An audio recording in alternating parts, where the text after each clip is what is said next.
you're just swimming in a sea of information online, Oh, constantly. trying to figure out what's actually important. It can feel impossible sometimes. It really can. The sheer volume, it's staggering. Right. And that's what we try to do here on the deep dive, sort of wade through it all, pull out the nuggets you really need to know. It's a huge challenge, isn't it? How do we actually make sense of all that digital information being created, like every single second? Exactly.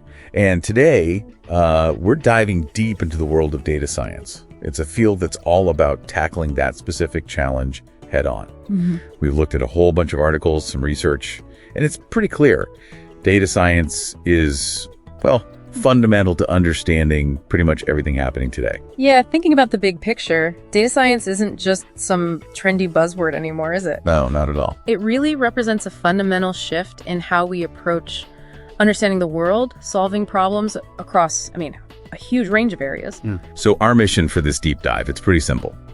We want to give you a clear and hopefully interesting understanding of what data science actually is, Right.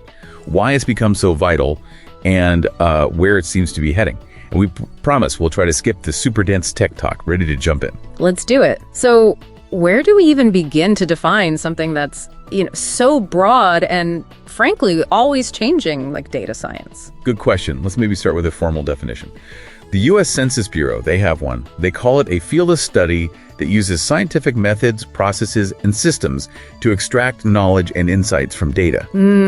Knowledge and insights, that's key. Yeah, and notice it highlights getting useful information from all kinds of data. So not just the neat stuff in spreadsheets. That emphasis on diverse data sets is really interesting, I think. It points to how we've moved way beyond just structured data, right? Totally. We're dealing with the much more complex reality of modern info, which is often, unstructured, messy, images, text, video. Absolutely. And what really makes data science work, what gives it its power, is that it pulls together different fields. Right. It's not just one thing. Right, it's a blend. It's like a fusion cuisine of statistics, computer science, maths, and crucially, a really good understanding of whatever specific area you're applying it to, that specific domain knowledge. Exactly. That combination is the secret sauce, really. It's what allows data science to tackle these really complex, multifaceted problems. Yeah. Zooming out a bit, this blend, this multidisciplinary nature, it's what makes it so adaptable, so useful for all sorts of challenges, whether it's, figuring out customer preferences or helping doctors diagnose diseases faster. Okay, so it's this interesting mix, but how did it actually come about? Like, where did data science start? Let's maybe look quickly at the history. Okay. Its roots, they actually go way back to the beginnings of statistics and computer science. Those are the foundations. Yeah, and it's interesting, the term data science itself isn't brand new. Someone named Peter Narr used it way back in 1974. Yeah, basically as another name for computer science at the time. And then later, in 1997, Jeff Wu actually suggested we should just rename the whole field of statistics to data science. See, so the idea's been bubbling under for a while, but the formal recognition, that really kicked off around 2001. Right, with William S. Cleveland. Yeah, he essentially said, hold on, this is actually its own distinct field. He saw that with the growing amount and especially the complexity of data, we needed a more specialized set of skills, something that went beyond just traditional statistics or, basic programming. Looking at the bigger picture, Cleveland's argument was really a key moment. It acknowledged that getting meaningful knowledge from modern data required this specific synergy of skills that hadn't really been formally recognized together before. And then came the real game changer. Yeah. Big data. Early 21st century. Ah, yes. The big data explosion. Suddenly, we weren't just dealing with more data, but these massive, incredibly complex collections of information that weren't organized neatly at all. Oh. Unstructured stuff. Right. Text, social media feeds, sensor data. Exactly. And the traditional methods, they just couldn't handle it. They weren't built for that scale or that messiness. That's when data science really jumped into the spotlight. It became the essential toolkit for making any sense of all this information. Imagine trying to understand all the clicks and interactions on a giant website every single day. Yeah, traditional databases and tools just weren't up to the task. No way. And this brings up, I think, an important point about the sheer scale of modern data. It's not just the volume, it's the velocity, how fast it's generated, and the variety, the different forms it takes. Right. That created a huge demand for entirely new ways to store it, process it, analyze it. And that's where data science became absolutely vital. Exactly. And this whole shift led to data science being called the fourth paradigm of scientific discovery. Ah, the four paradigm. Yeah, you've got your classic experiments, your theoretical work, computational simulations, and now data-driven science. The data itself becomes a primary engine for discovery. So instead of always starting with a hypothesis you want to test. Right. You might just explore a massive data set, like all those website interactions, and the data itself can reveal unexpected patterns. It can drive new questions you wouldn't have even thought to ask otherwise. It's a really interesting shift in how science gets done, isn't it? Data-driven discovery lets us find patterns, gain knowledge at this incredible scale. Sometimes without even starting with a specific theory we're trying to prove. It just opens up totally new avenues for understanding. And just to underline how big a deal this field became, remember that Harvard Business Review article back in 2012? Oh yeah, the sexiest job one. The sexiest job of the 21st century. I mean, that really shows how much attention, how much importance the field gained almost overnight. Thinking about it, that headline, while catchy, wasn't just hype, was it? No. It reflected a genuine understanding in the business world and beyond of how absolutely crucial data scientists were becoming for navigating this new, information-rich landscape we all live in now. Okay, so we've got a handle on what it is. What aspects would you like us to explore further in a future session? Let us know. We'd love to hear what areas you find most intriguing or want to understand better. Now let's dig into the core ideas, the sort of foundational pillars that data science is built on. Right, the building blocks. And like we touched on, it's all about bringing different fields together. You've got computer science, programming, then statistics, and machine learning. Yeah. And that really critical piece, domain knowledge. Yeah, that interdisciplinary foundation is absolutely the key. Each of those areas brings essential tools, essential ways of thinking. And when you put them all together, you get this really powerful methodology for tackling complex, data-driven problems. Let's break them down. Start with statistics. I mean, at its heart, data science is about using numbers, right? Fundamentally, yes. Statistics gives us the methods, how to collect the data properly, how to analyze it, interpret it, present it, all so we can actually make informed decisions based on it. Exactly. So once we've gathered all this raw data, statistics helps us make sense of it. That starts with the basics, like descriptive statistics, summaries, averages, percentages, just to get a feel for the data, understand its main features. Right, like getting the lay of the land. Precisely. But then you have inferential statistics, which is about using the data you have to make educated guesses or inferences about a larger group or about what might happen in the future. Okay, so descriptive tells you what is in your data. Inferential helps you guess about what isn't directly in your data. That's a good way to put it. Think of it like a detective gathering clues, that's the data, and then using statistical tests, the inferential part, to see if there's enough strong evidence to confidently say, okay, this pattern I'm seeing is real. It's not just random chance. Or based on this sample, the suspect is likely guilty. Right. And that connects to hypothesis testing, doesn't it? Making sure the patterns we think we see are actually meaningful. Absolutely. Hypothesis testing is crucial for validating findings, ensuring we're not just chasing noise in the data. Plus, stats helps us understand probability, uncertainty, and it's a huge part of business intelligence, helping companies spot important trends in their operations or markets. Got it. So statistics provides that rigorous foundation. Looking at the bigger picture, yes. It provides the essential framework for making sure that the insights we pull from data are statistically sound, reliable, trustworthy. Okay, now let's talk machine learning, or ML. This is where things get really interesting for a lot of people. This is where the learning part comes in. We're talking about algorithms here, basically. Sets of computer instructions, but algorithms that can learn from data. They figure out patterns and make decisions without being explicitly programmed for every single scenario. And the key is they improve over time. The more data they process, generally, the better they become at whatever task they're designed for. That ability to learn, to adapt based on new data, that's what makes ML so powerful, right? Hugely powerful. It allows us to automate the process of finding complex patterns, significantly improve our ability to predict future outcomes, and even things like cleaning and organizing messy data more effectively. And there are different ways these algorithms learn, aren't there? That's right. There are several main paradigms. You've got supervised learning. Okay, what's that? That's where you train the algorithm using data that's already been labeled with the correct answer. So, like your example earlier, you feed it thousands of pictures labeled cat and thousands labeled dog. And it learns the features that distinguish cats from dogs based on those labels. Okay, so it has a supervisor telling it the right answers during training. Makes sense. Exactly. Then you have unsupervised learning. Here, the data is unlabeled. So no answers provided. Nope. The algorithm has to find structure or patterns in the data all by itself. A common example is clustering, grouping similar data points together without knowing beforehand what the groups represent. Or think about spam filters in your email. Okay. How does that work?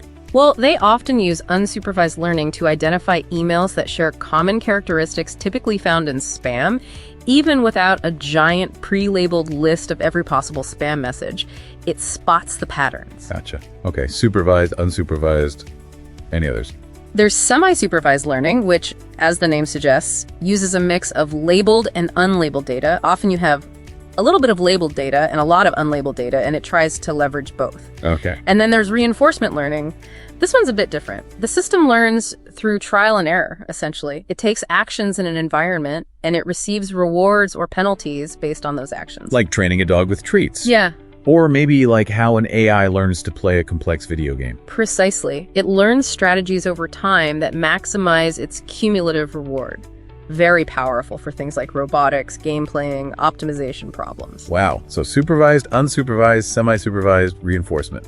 Quite a range. It's interesting to consider how this variety of learning approaches means machine learning can be applied to many different kinds of data and solve a vast array of problems. And ML is behind so much stuff we use every single day, often without even realizing it. Oh, absolutely. Think about the recommendation systems on Netflix or Spotify suggesting movies or songs you might like. Yeah, those are eerily good sometimes. That's ML analyzing your past behavior and the behavior of similar users. Or think about fraud detection systems for your credit card.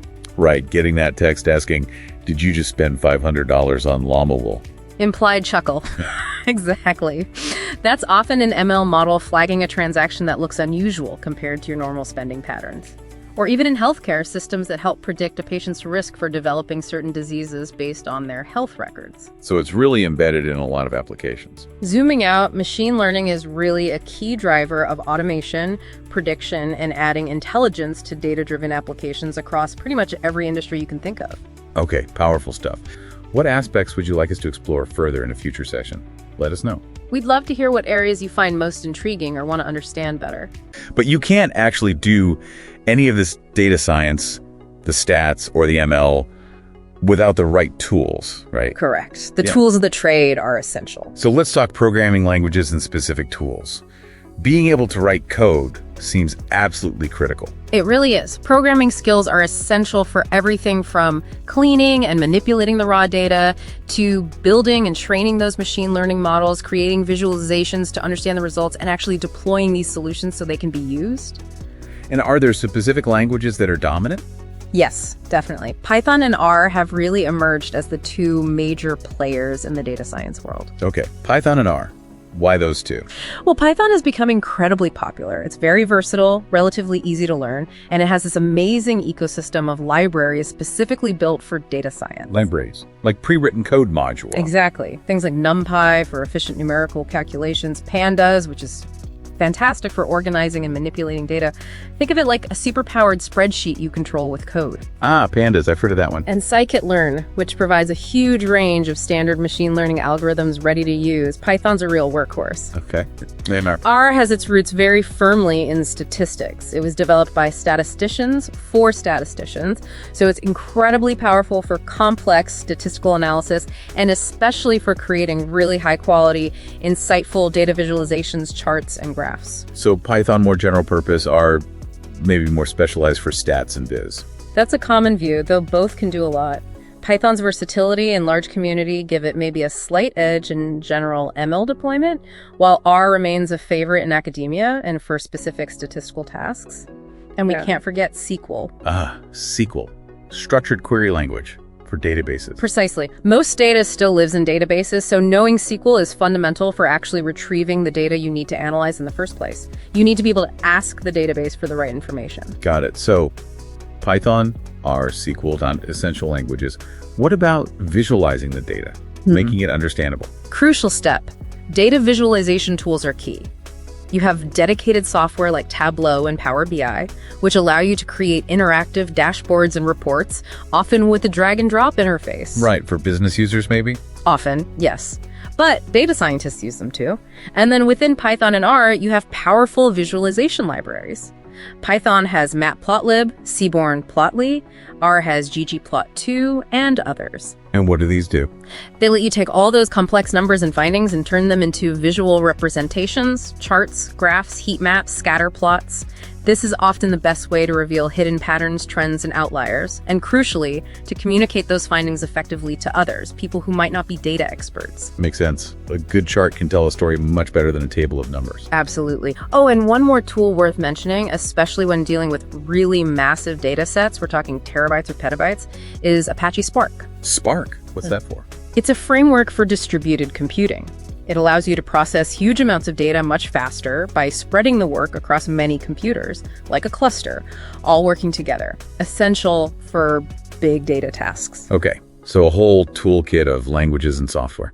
Looking at the bigger picture, yes. Proficiency with these tools is what enables data scientists to actually perform the analysis, build the models, and, very importantly, communicate their findings in a clear and compelling way.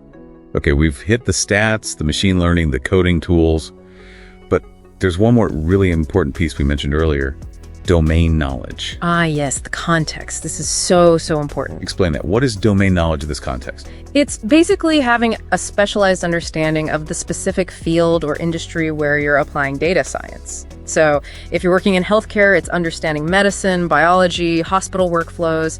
If you're in finance, it's knowing about markets, regulations, financial instruments. And why is that so critical? Can't you just be good at the math and the coding? You could be the best coder, the best statistician in the world. But if you don't understand the context of the problem you're trying to solve, your work might be technically brilliant, but ultimately useless or even harmful. How so? Well, domain knowledge is crucial at every single stage. It helps you identify the right business problems to tackle in the first place. It helps you ask the right questions of the data. It guides you in selecting the relevant data features to focus on, choosing the most appropriate analytical techniques, and critically interpreting the results correctly. So it stops you from building a model that works technically, but doesn't actually address the real-world needs. Exactly. Or a model that produces results that seem statistically significant, but are actually meaningless or misleading in the real-world context because you didn't understand the underlying factors at play. Give me an example, maybe. Okay, imagine building a model to predict customer churn, customers leaving a service. A purely technical approach might find some correlations, maybe people who click a certain button churn more. But someone with domain knowledge of the product and customer behavior might know that why they click that button is the real issue. Maybe it's a sign of frustration with a confusing feature. The domain expert can guide the analysis towards more meaningful factors and help interpret the why behind the numbers. Got it. So it provides the meaning behind the metrics. Precisely. And this is where the data scientist often acts as a bridge or maybe a translator. Translator. Yeah, translating the complex business problems into technical questions that data science can answer, and then translating the complex technical results back into actionable insights that business leaders can understand and use. This requires really strong communication skills too. So it's not just about being good with computers and math. You need to understand the business and be able to talk to people. Absolutely. That blend of technical depth, domain expertise, and communication ability is really the ideal for a data scientist. Zooming out then, the ability to connect the technical analysis with practical, real-world understanding is what ensures data science actually delivers tangible, valuable outcomes, not just interesting R&D projects. Couldn't agree more. That connection is vital. All right, foundation laid. What aspects would you like us to explore further in a future session?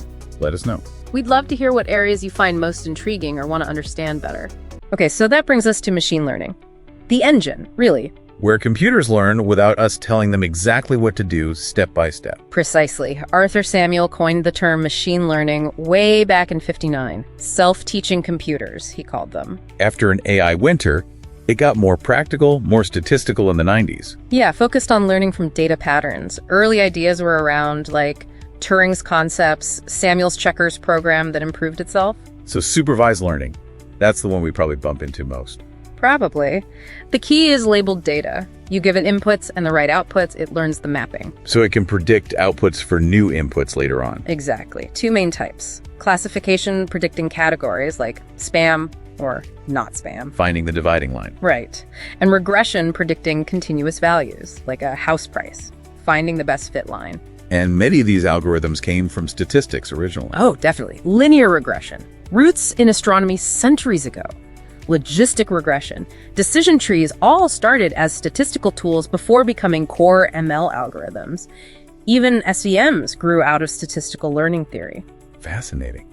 And the uses are everywhere. Image recognition, fraud detection. Spam filters, medical diagnosis, predicting churn, loads of applications. Okay, then unsupervised learning.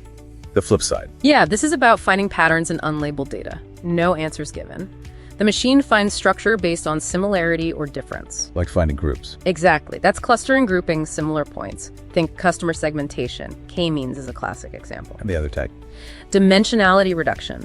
Simplifying data by reducing features but keeping the main info. PCA is a big one here. Where do these ideas come from? Clustering has roots in anthropology, psychology. K-means was computationally looked at in the 50s.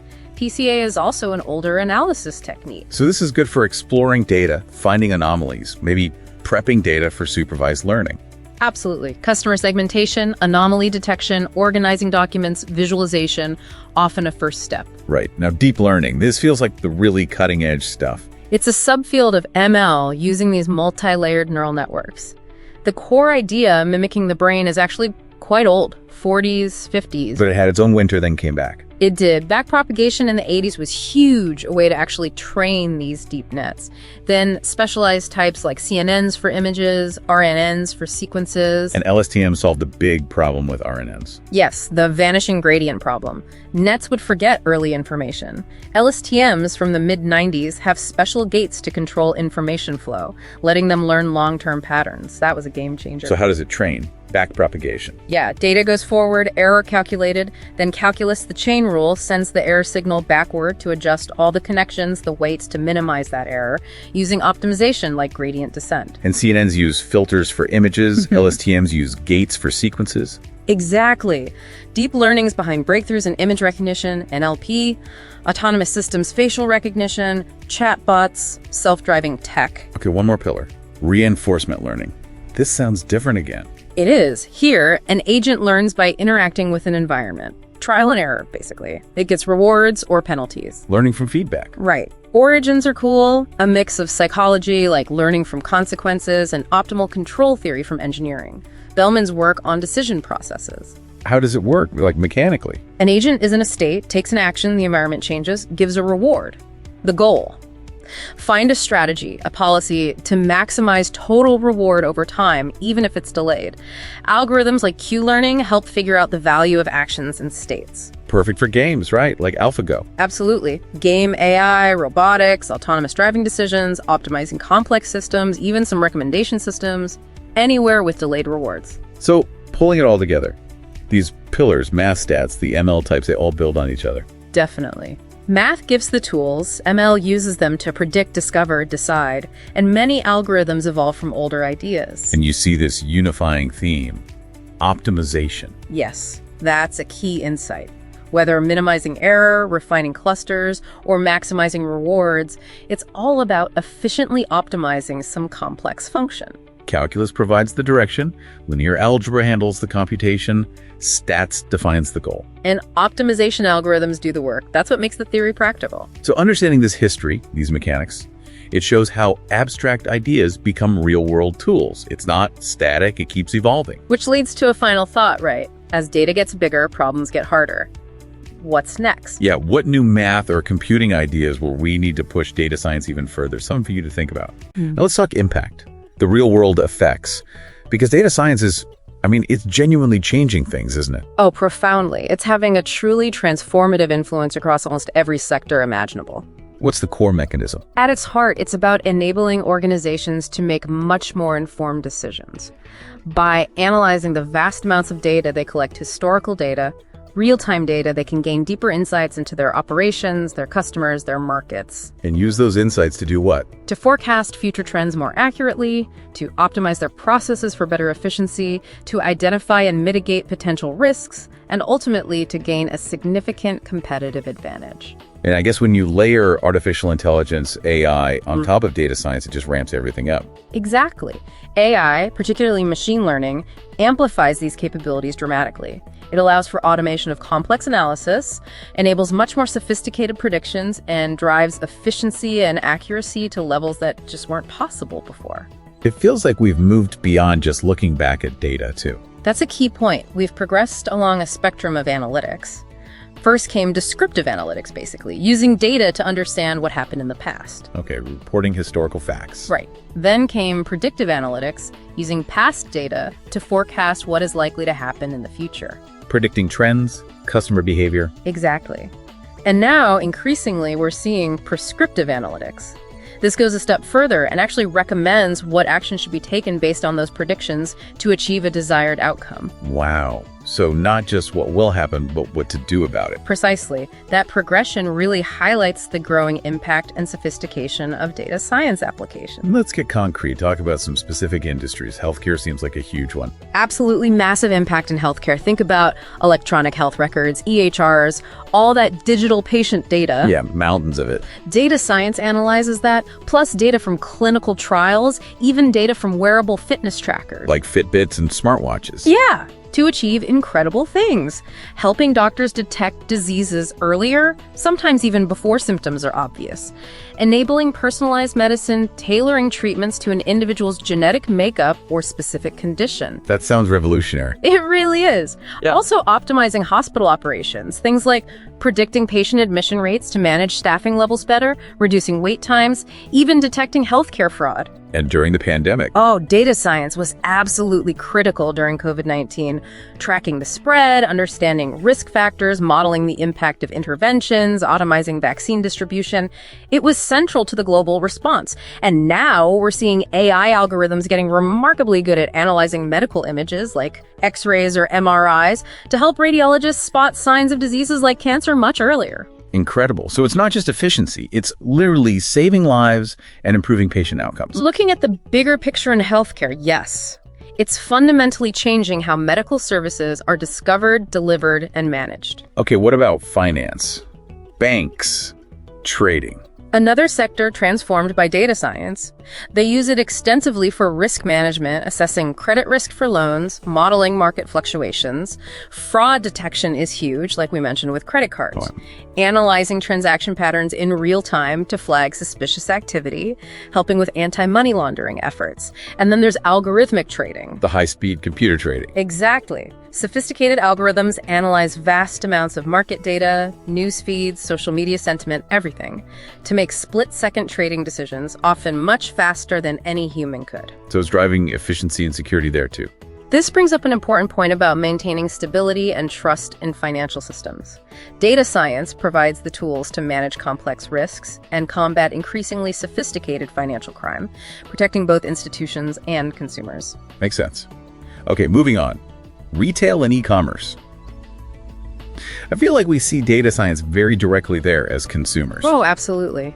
It's all about understanding customer behavior, optimizing inventory, streamlining the supply chain, and ultimately personalizing the shopping experience. Those recommendations, Netflix, Amazon, they know me too well. Implied agreement.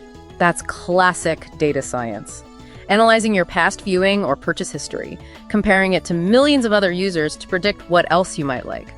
Dynamic pricing is another one, where prices change based on demand or even individual user profiles. Yeah, I've seen that with flights and hotels. Inventory management, too, predicting demand for different products to avoid stockouts or overstocking. Analyzing customer reviews and feedback to improve products. Predicting customer lifetime value. It's pervasive in retail. So really tailoring everything to the individual customer. It's interesting, the level of personalization data science enables is quite extraordinary, creating these very bespoke experiences based on deep analysis of individual preferences and behavior patterns. What about marketing? Seems closely related to retail. Very closely related. Data science helps marketers optimize their campaigns, gain deeper customer insights, and generally make their spending much more efficient. How? By identifying very specific microsegments of potential customers, understanding how people interact with the brand across different channels, website, social media, email, figuring out which channels are most effective for which messages, analyzing social media sentiment. Like whether people are talking positively or negatively about a product. Exactly. Lead scoring, predicting which potential customers are most likely to actually buy something.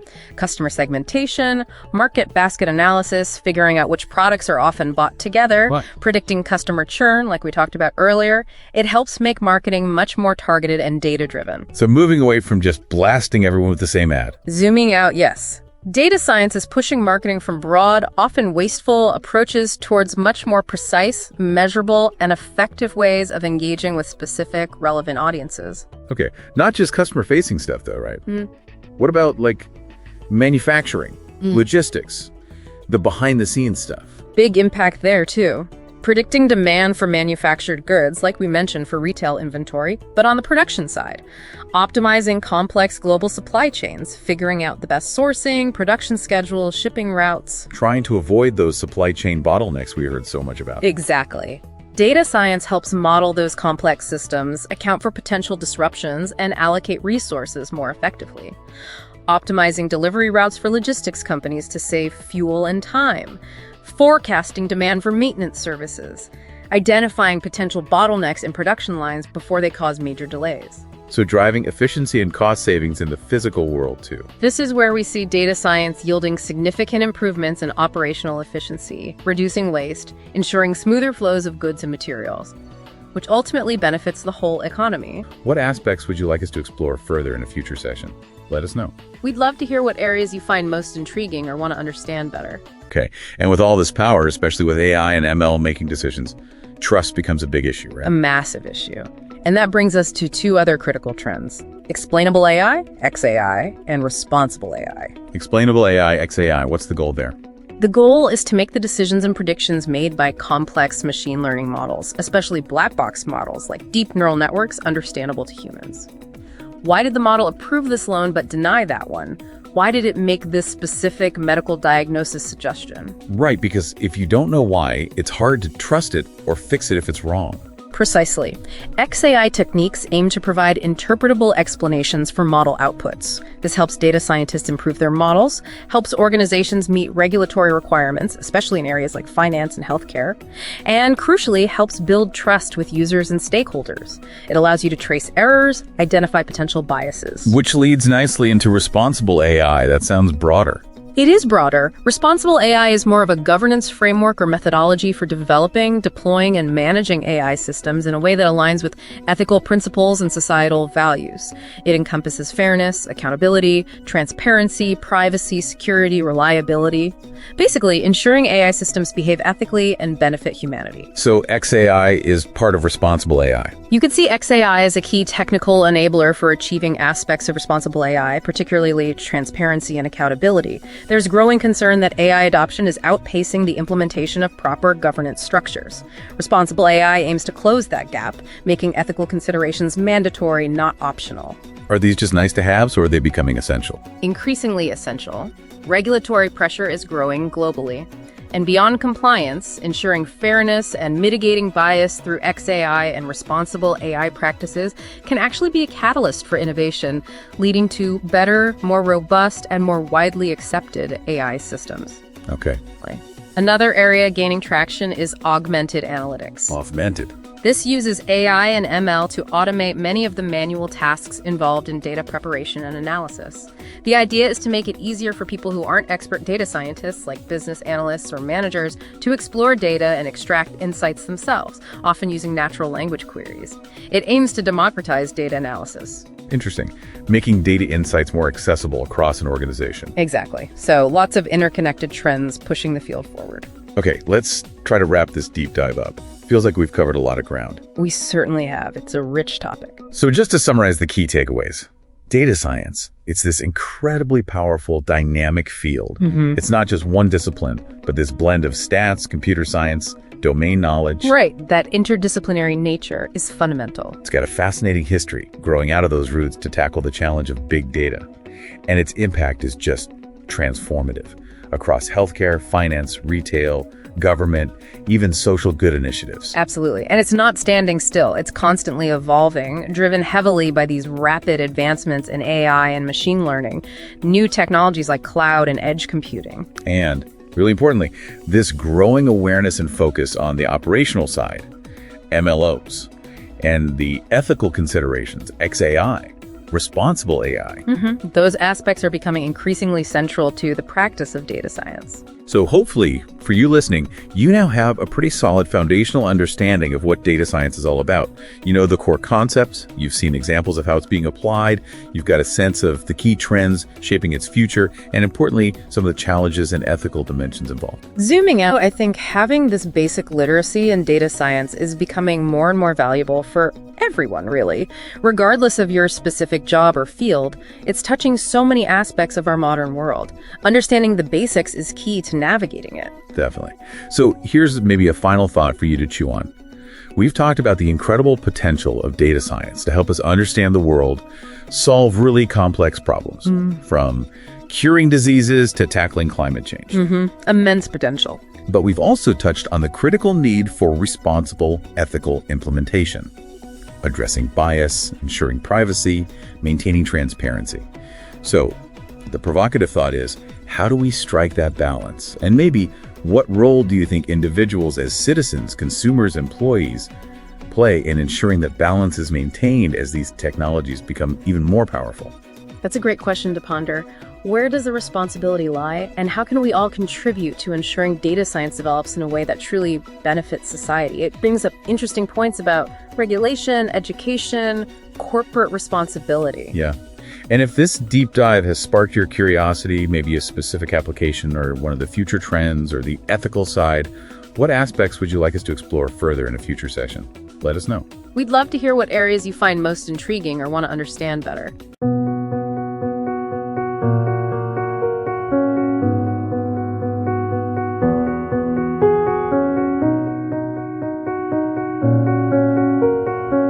Like, where did data science start? Let's maybe look quickly at the history. Okay. Its roots, they actually go way back to the beginnings of statistics and computer science. Those are the foundations. Yeah, and it's interesting, the term data science itself isn't brand new. Someone named Peter Narr used it way back in 1974. Yeah, basically as another name for computer science at the time. And then later, in 1997, Jeff Wu actually suggested we should just rename the whole field of statistics to data science. See, so the idea's been bubbling under for a while, but the formal recognition, that really kicked off around 2001. Right, with William S. Cleveland. Yeah, he essentially said, hold on, this is actually its own distinct field. He saw that with the growing amount and especially the complexity of data, we needed a more specialized set of skills, something that went beyond just traditional statistics or, basic programming. Looking at the bigger picture, Cleveland's argument was really a key moment. It acknowledged that getting meaningful knowledge from modern data required this specific synergy of skills that hadn't really been formally recognized together before. And then came the real game changer. Yeah. Big data. Early 21st century. Ah, yes. The big data explosion. Suddenly, we weren't just dealing with more data, but these massive, incredibly complex collections of information that weren't organized neatly at all. Oh. Unstructured stuff. Right. Text, social media feeds, sensor data. Exactly. And the traditional methods, they just couldn't handle it. Let's start early then. What about high school students? How should they prepare if they're interested in this? Yeah, building that strong academic foundation early on is just critical. The absolute core subjects are computer science, mathematics, and statistics. And it's not just about passing the classes. These subjects teach the fundamental logic, the analytical thinking that underpins everything in data science. Which specific math topics are most important, would you say? Linear algebra, calculus, and definitely probability and statistics. That's the theoretical bedrock. Understanding those helps you understand how the algorithms actually work later on. In computer science, getting some programming experience, especially with Python if possible, is a huge advantage. But honestly, Even a solid foundation in programming principles using another language, like Java and AP Comp Sci, is great. Python syntax is relatively easy to pick up once you have those fundamentals. And high school is also a great time to start playing with data science concepts directly. Learning about collecting data, cleaning it up, analyzing it, visualizing it, maybe trying small projects, analyzing some public data sets. Just cultivating that critical thinking and data literacy early makes a big difference. Okay, what about university? Are degrees still the main path? And how necessary are advanced degrees like masters or PhDs? Formal education is definitely still a primary route, yeah. And your sources strongly suggest an increasing emphasis on advanced degrees, especially for those more specialized roles or leadership positions. For a general data science role, a bachelor's in something quantitative data science, CS, math, stats, engineering is often the entry point. Okay, but what if someone doesn't have that traditional academic background? Or maybe they're looking to switch careers entirely. Are there other solid options to get the needed skills? Oh, absolutely. This is where things like industry certifications and all the online learning platforms become incredibly valuable. They offer structured, flexible, and often very accessible routes to getting specific job-ready skills. This is particularly good news for career changers or people needing to upskill effectively. Tell me more about certifications. How much do they actually help? They can help a lot. Industry certifications act as a clear signal to employers that you possess specific, validated skills and knowledge they're looking for. Earning a respected certification, say from AWS or Google Cloud or Microsoft Azure, can really boost your marketability because it proves hands-on competence with their platforms. For machine learning engineers, cloud provider certs focused on ML are strong options, though some require prior experience. Certs from companies like Databricks also validate skills in specific ML tools and workflows. For data engineers, again, cloud platform certifications are really popular. Microsoft Azure, Google Cloud, AWS all have them. Your sources also mention some beginner-friendly options, like a metadatabase engineer certificate or programs like IBM's data engineering certificate that are specifically designed for career changers, sometimes with no prior experience needed. You know, we're just swimming in information these days, right? Absolutely overwhelming sometimes. Yeah, and it's so easy to feel like you know something just because you've heard the name or seen the headline. That difference between knowing the name of something and really knowing it, it's huge. Precisely. So our mission today is to explore a way past that surface level. We're looking at a framework, really, a set of learning strategies designed for, well, genuine understanding. And the kind of understanding that sticks, that you can actually use. Right, and maybe even spark some new ideas. We'll be unpacking three pretty powerful cognitive tools: the Richard Feynman technique, elaborative interrogation, and first principles thinking. A potent combination. Definitely. So let's dive in with Feynman first. We've probably all heard about it, explaining things simply, but what's really going on there? Well, the core idea is that if you can't explain something simply, you don't truly understand it. Think explaining it to a kid, or the famous rubber duck. Okay, but why is that the measure? Because forcing yourself to simplify makes you actively retrieve the information. You have to organize it coherently. No. And critically, it shines a bright light on what are called illusions of knowledge. Illusions of knowledge. Yeah, those bits where you feel confident, but when you actually try to articulate it simply, you stumble. Wow. That's struggle, that's goal. It shows you exactly where the gap in your understanding is. It's like a diagnostic. Right, it flags the problem area immediately. So, okay, Feynman shows you the gap. What then? How do you fill that gap properly? That's the perfect entry point for elaborative interrogation. It's the tool you use once Feynman has done its job. How does it work? It's basically about persistently asking how and why. Why is this fact true? How does this process work? Okay. It forces you to connect the new information to what you already know. You're not just memorizing an isolated fact, you're weaving it into your existing mental framework. So it's about building context. Exactly, like with statistics, maybe. Don't just learn that a small p-value is significant. Ask, why does that indicate significance? How does it relate to the underlying probability? I see. That creates a much richer, more connected picture. Definitely. Deeper roots for the knowledge. Okay, so Feynman finds the gaps. Elaborative interrogation digs deeper with how and why.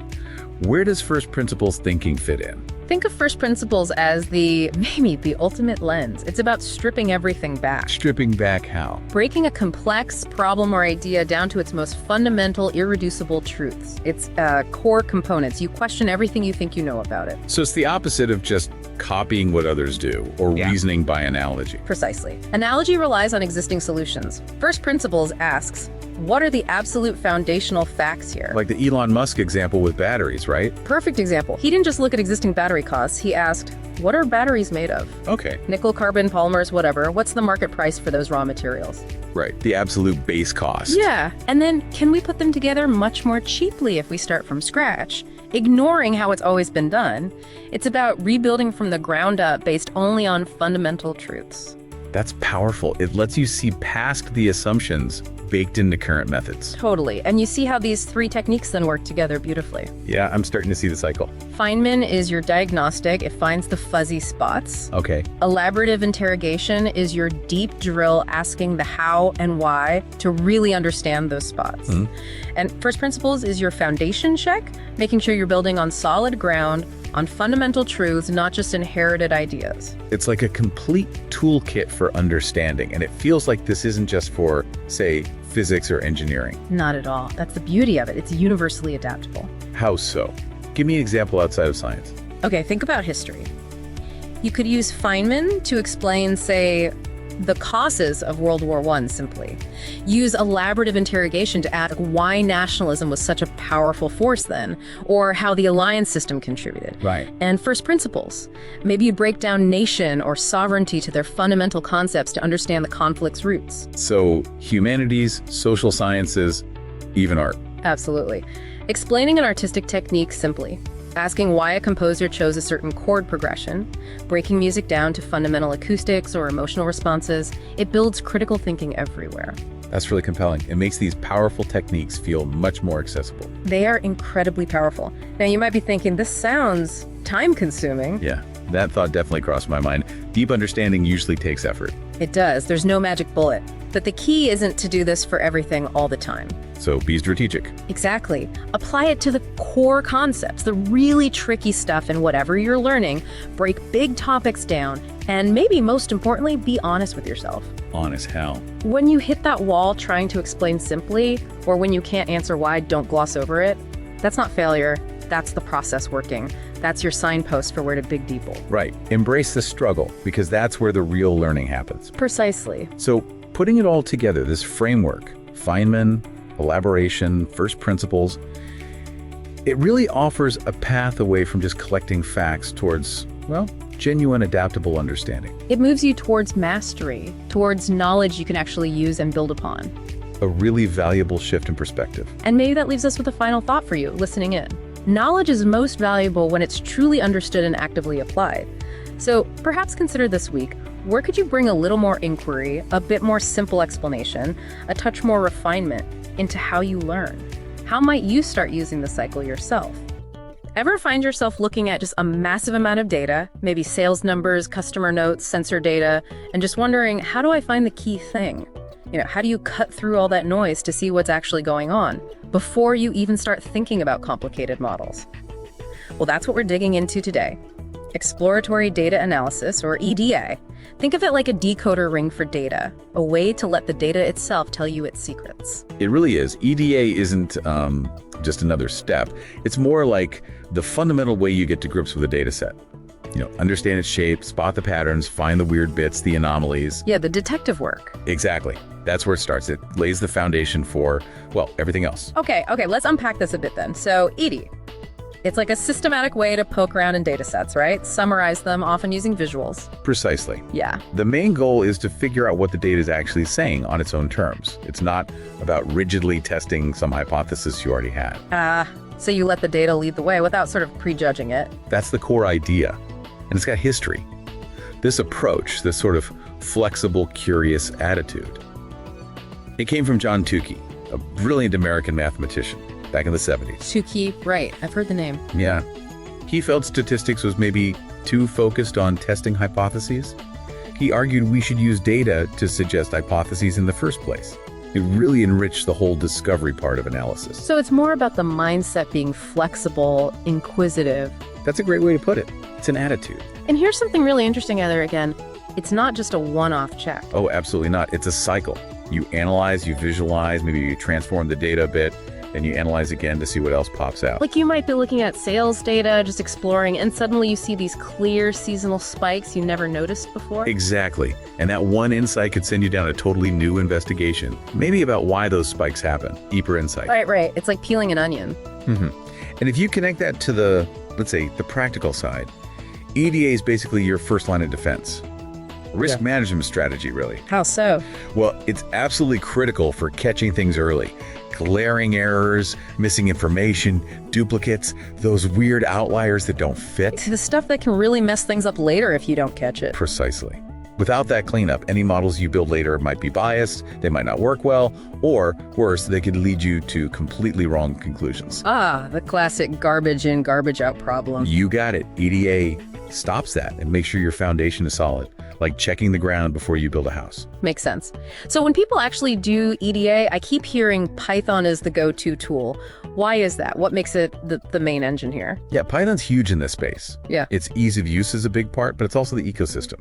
Libraries like Pandas are fantastic for data handling. Like getting a quick summary. Exactly. Things like df.info to see data types and missing values, or df.describe for basic stats. Instant snapshots.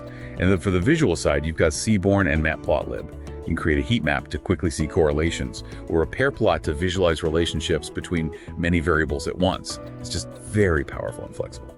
So the tools make that investigative process much faster and easier. Definitely. But beyond the tools, the real magic is how useful EDA is everywhere. I mean, across so many different industries. Any cool examples spring to mind? Oh, sure. Think about Walmart. They use EDA constantly. Analyzing customer buying habits helps them stock shelves better, obviously. But they also use it for things like predicting delivery times more accurately, or even figuring out the best box size to use for shipping to cut down waste, all from exploring their data. Wow, okay. That's pretty sophisticated stuff from just exploring data. It is. Or there was a case with a fruit supplier. They kept getting complaints about overripe fruit. So they used EDA. They plotted complaint data against things like delivery routes, storage times, temperatures. And they found a pattern. They did. They pinpointed when and where the fruit was most likely to become overripe. This led them to change their picking, packing, and storage methods.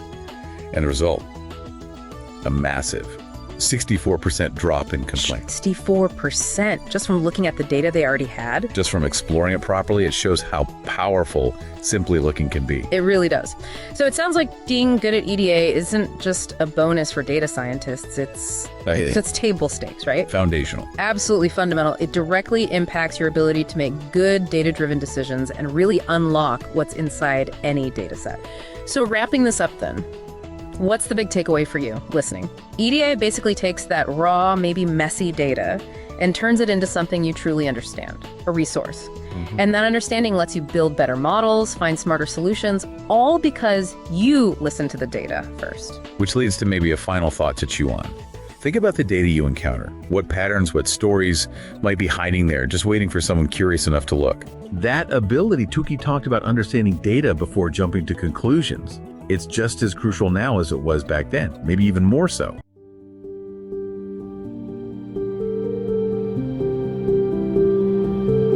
Okay, let's unpack this. You hear the word algorithms just about everywhere, right?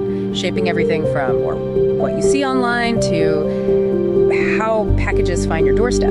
But they often feel really abstract, maybe like a black box. So today, we're going to try and cut through that abstraction. We're going to deconstruct algorithms right from first principles and hopefully reveal just how profoundly they underpin our world. Absolutely. And at its heart, really, an algorithm is, well, it's a precise set of steps, finite steps, step-by-step instructions, basically, designed to solve a very specific problem or, perform a task. Like recipes. Exactly like a recipe. Think of it as the conceptual blueprint. It's the logical sequence, and it's totally abstract, language agnostic. Yeah. It's the pure idea behind the solution before it gets turned into code or anything runnable. Right, the pure idea. And this blueprint thinking, it's not just for computers, is it? This precise sequential problem solving it seems pretty fundamental to how we think, too. Oh, completely. It has defining characteristics, right? Each step has to be unambiguous. Right. It needs to finish. That's the finiteness. It takes something in, an input, does something, and gives something back, an output. And it needs to be general enough to work on different inputs, not just one specific case. Yeah. And effective, like actually doable. Precisely. Think about tying your shoes. That sequence of steps, that's an algorithm. Or a navigation app, finding the best route.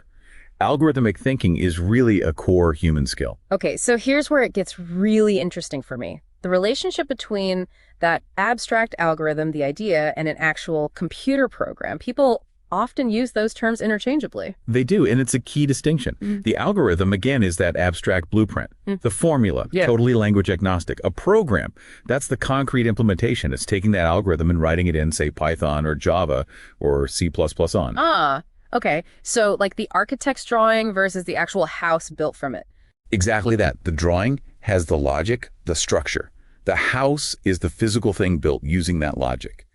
The program is where the algorithm lives and runs. Got it. So how does that logic, that blueprint, actually tell the computer what to do? How does it direct the code? Well, pretty much every algorithm, no matter how simple or complex, follows this universal pattern. Input, process, output, IPO. You give it data, that's the input. Right. It performs a set of instructions on that data. That's the process. The steps. The steps, exactly. And then it produces a result. Simple enough. But how does it handle complexity, choices, repetition? Well, that's where control flow comes in. Yeah.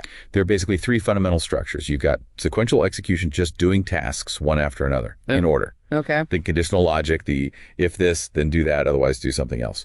That lets it make decisions. Makes sense. And finally, iterative structures, loops. Repeating steps over and over, maybe until a condition is met. That's incredibly powerful for processing lots of data or refining results. And that processing power, especially with iteration, must be why algorithms are so crucial in data science, right? With the sheer amount of data we have now. Indispensable. Absolutely critical. Algorithms automate these incredibly complex processes on massive data sets, things humans just couldn't do manually, not at that scale or speed. They turn raw, messy data into actual, actionable insights. And they do it with high precision, consistency. And they enable predictions, right? Exactly. Predictive capabilities are huge. They let us see patterns, make forecasts. Without algorithms, big data is mostly just noise. Can you give us some concrete examples? Where are they making a big difference in data science? Sure. Think about predictive analytics. Forecasting sales for a business, or a bank assessing credit risk for a loan. That's algorithms at work. Or personalized recommendations, when your streaming service suggests a movie you might like. Yeah, sometimes spookily accurate. Right, that's algorithms analyzing your past behavior. Also, customer segmentation, grouping customers for targeted marketing, and critical stuff like real-time fraud detection in financial transactions. Okay, that connects directly to machine learning then. It feels like algorithms aren't just tools for ML. There's something more fundamental. They are absolutely the bedrock of machine learning, no question. ML at its core is about computers learning from data, finding patterns, and making predictions or decisions without being explicitly programmed for every single scenario. Algorithms provide the structure, the framework for that learning process. They enable the pattern recognition, the optimization like getting better over time, and the ability to generalize to new data. So machines learn in different ways using different algorithmic structures. What does that landscape look like? Broadly, there are three main types, three paradigms. First is supervised learning. Here, the algorithm is trained on data that's already labeled. You give it examples of inputs and the corresponding correct output. Like teaching it, this email is spam, this one isn't. Exactly. So it's used for classification, like spam filters, or regression, like predicting house prices based on features like size and location. Okay, supervised. What else? Second, unsupervised learning. Here, the data is unlabeled. The algorithm has to find patterns and structures on its own. Think clustering, grouping similar items together without being told what the group should be, like finding different segments of customers based purely on their purchasing habits. Interesting. And the third? Reinforcement learning. This one's different again. The algorithm learns by doing, by interacting with an environment. It tries actions, gets feedback in the form of rewards or penalties, and learns strategies to maximize its rewards over time. Like how AI learns to play complex games, or how self-driving cars learn to navigate. Precisely. Autonomous systems often rely heavily on reinforcement learning. Wow, okay, so you've got supervised, unsupervised reinforcement, and presumably many specific algorithms within each. how does anyone choose the right one? Yeah, that raises a really important question. The truth is, there's no single best algorithm. It's not like there's one magic bullet. The choice depends heavily on the specific problem. Are you classifying something? Predicting a value? Finding groups? Right. It also depends on your data. How much do you have? Is it ladled? Is it messy? And what do you need from the output? Just accuracy. Or do you need to understand why the algorithm made a certain decision? Interpretability. So it's more art than science sometimes. There's definitely an element of craft to it, yes. Understand the strengths, the weaknesses, the assumptions of each algorithm. It's often an iterative process. Try one, see how it does, maybe try another. The art of algorithmic craftsmanship, you could say. Okay, so pulling this all together, algorithms are these fundamental, precise sets of instructions.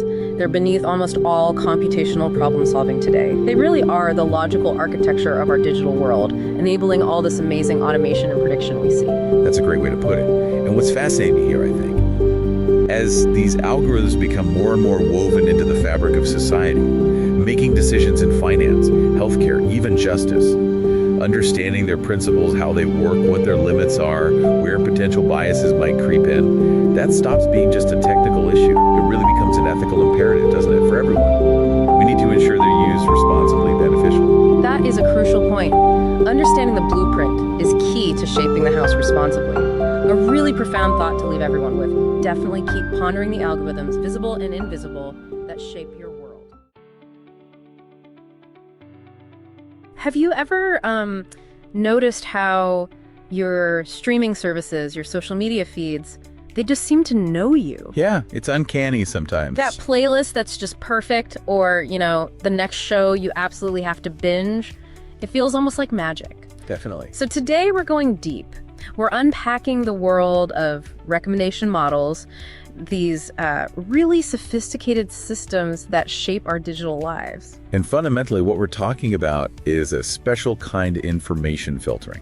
It looks at your history, your behaviors, what you seem to like. Right. And it uses all that to predict other things you might be interested in. It's a really powerful alternative to just searching for stuff yourself. It really is. And the scale is just massive. I read this fact about Netflix. Apparently over 80% of all the shows people watch come from these personalized suggestions. Wow, 80%. That's huge. It's not just finding what you already know you want. It's this whole discovery engine. And obviously, that keeps people sticking around. It gets them engaged, yeah. Okay, so this personalization, it feels pretty seamless. But what's underneath it all? What's the actual data they're building this on? Well, it always starts with data. Lots and lots of data. The early systems, way back, like one called Grundy in '79, they needed you to tell them what you liked. Explicit feedback. Like rating things. Exactly. But today, Spotify, YouTube, Netflix, they mostly rely on implicit signals. It's about what you do. Like what specifically? Well, your play counts, obviously. If you skip something really fast, especially like before 30 seconds, that's a signal. Huh. How long you watch or listen, what you click on, what you share. I mean, even where your mouse moves on the screen sometimes. No way, really. Mouse movements. It can be part of the mix. It makes it easier for you, the user, because you don't have to constantly rate things. But it does mean they're inferring your tastes, not asking directly. That's fascinating. Okay, so they have all this implicit data, clicks, skips, watch time. How do they turn that into, hey, you should watch this next? What's the logic? So there are sort of two main strategies, big picture-wise. The first is called content-based filtering. Okay. This one suggests things that are similar in content to what you've already liked. You listen to a lot of pop music, it gives you more pop music. Makes sense. And it's pretty good for new users, right? Yeah. Because it doesn't need info about what other people are doing, but it can create a bit of a bubble. Over-specialization, they call it. Right, like an echo chamber. You only see more of the same stuff and maybe miss out on discovering something totally different. Precisely. And that leads us to the second main approach, collaborative filtering. This one looks at other users. How so? It finds people who seem similar to you, they've liked and disliked similar things. Then, if those similar people like something that you haven't seen yet, it recommends it to you. So that's where the unexpected, maybe serendipitous recommendations come from. Exactly. That's the strength. But it has its own challenge, the cold start problem. If you're a brand new user or there's a brand new movie with no interactions yet, the system doesn't know who's similar or what to suggest. Right. It needs that interaction data to work well. So this is where it gets really interesting, I think. Because most big platforms, Netflix included, they don't just choose one or the other. They use hybrid models. Yes, exactly. They combine both strategies, content-based and collaborative, to kind of get the best of both worlds and cancel out the weaknesses. Clever. They can handle that cold start issue better, and they can help avoid boxing you into just one genre. A really key technique behind this is something called embeddings. Embeddings. Yeah, think of it like creating a giant map in many dimensions. Every item, every song, movie, article, and even you, the user, gets placed as a point on this map. Okay. And the key is that distance on this map represents similarity. Things that are conceptually close are placed near each other. This lets the system blend all these different signals, your tastes, other people's tastes, items characteristics really effectively. That makes sense. It's like a similarity map. Let's make this concrete. Spotify, for example. They build this really detailed taste profile for you. I do. And they even talk about having multiple U vectors. Like maybe you have a different taste profile for your morning commute versus your evening wind down. Huh. My late night you definitely has different tastes. Probably just ambient sounds. Right. And Spotify also digs deep into the audio itself, not just genre tags, which helps with brand new music. And they use this technique, contextual bandits, to constantly test. Should we play a favorite or try something new? It's like a little experiment. Very smart. And Netflix, they go super niche with genres, don't they? Oh yeah, thousands of micro genres. Things like emotional independent crime movies, really specific stuff to match just what you might be in the mood for.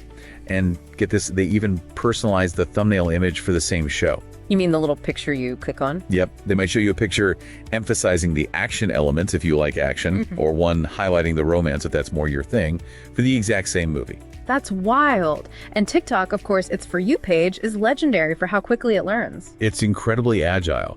It takes your feedback, a quick swipe, a longer linger, and incorporates it almost instantly. It's designed to keep up with concept drift, which is just how fast our tastes can change. But what about, the human element in all this? Is it purely algorithms? Not always. Apple Music's an interesting case.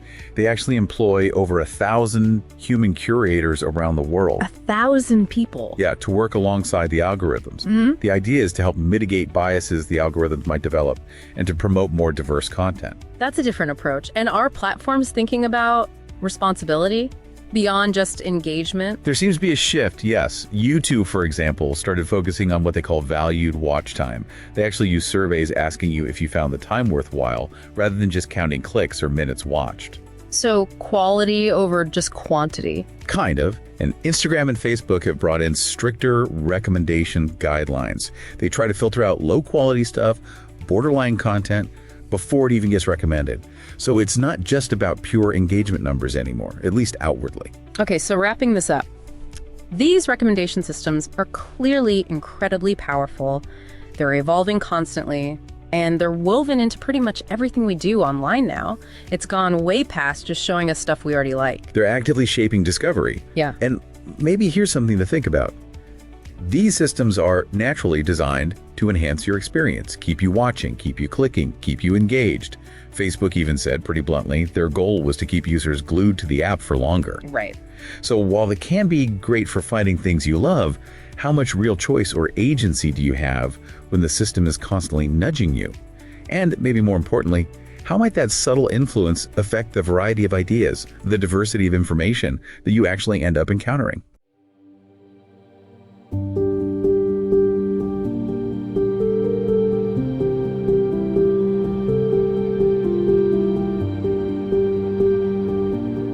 Where do we even start trying to understand this whole landscape? It seems complex. It is, yeah. The data science world is definitely changing rapidly. It's being pushed forward by constant innovation, but also this huge demand, right? Businesses need people who can actually turn data into action. And as companies rely more and more on data for decisions, we're seeing these roles become much more specific, more specialized. Your sources really highlight 4 roles that seem particularly crucial for where things are heading. So that's where we'll focus today's deep dive. All right, let's get into those roles then. First one, machine learning engineer. What's their main job, their place in this evolving world? Right. The machine learning engineers, or MLEs, think of them as the bridge.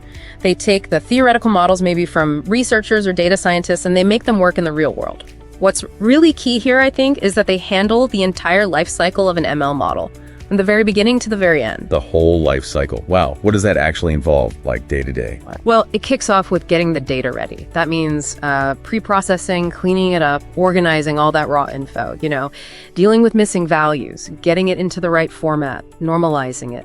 Then comes building the actual models, selecting algorithms, training them on the data, tuning them so they perform well.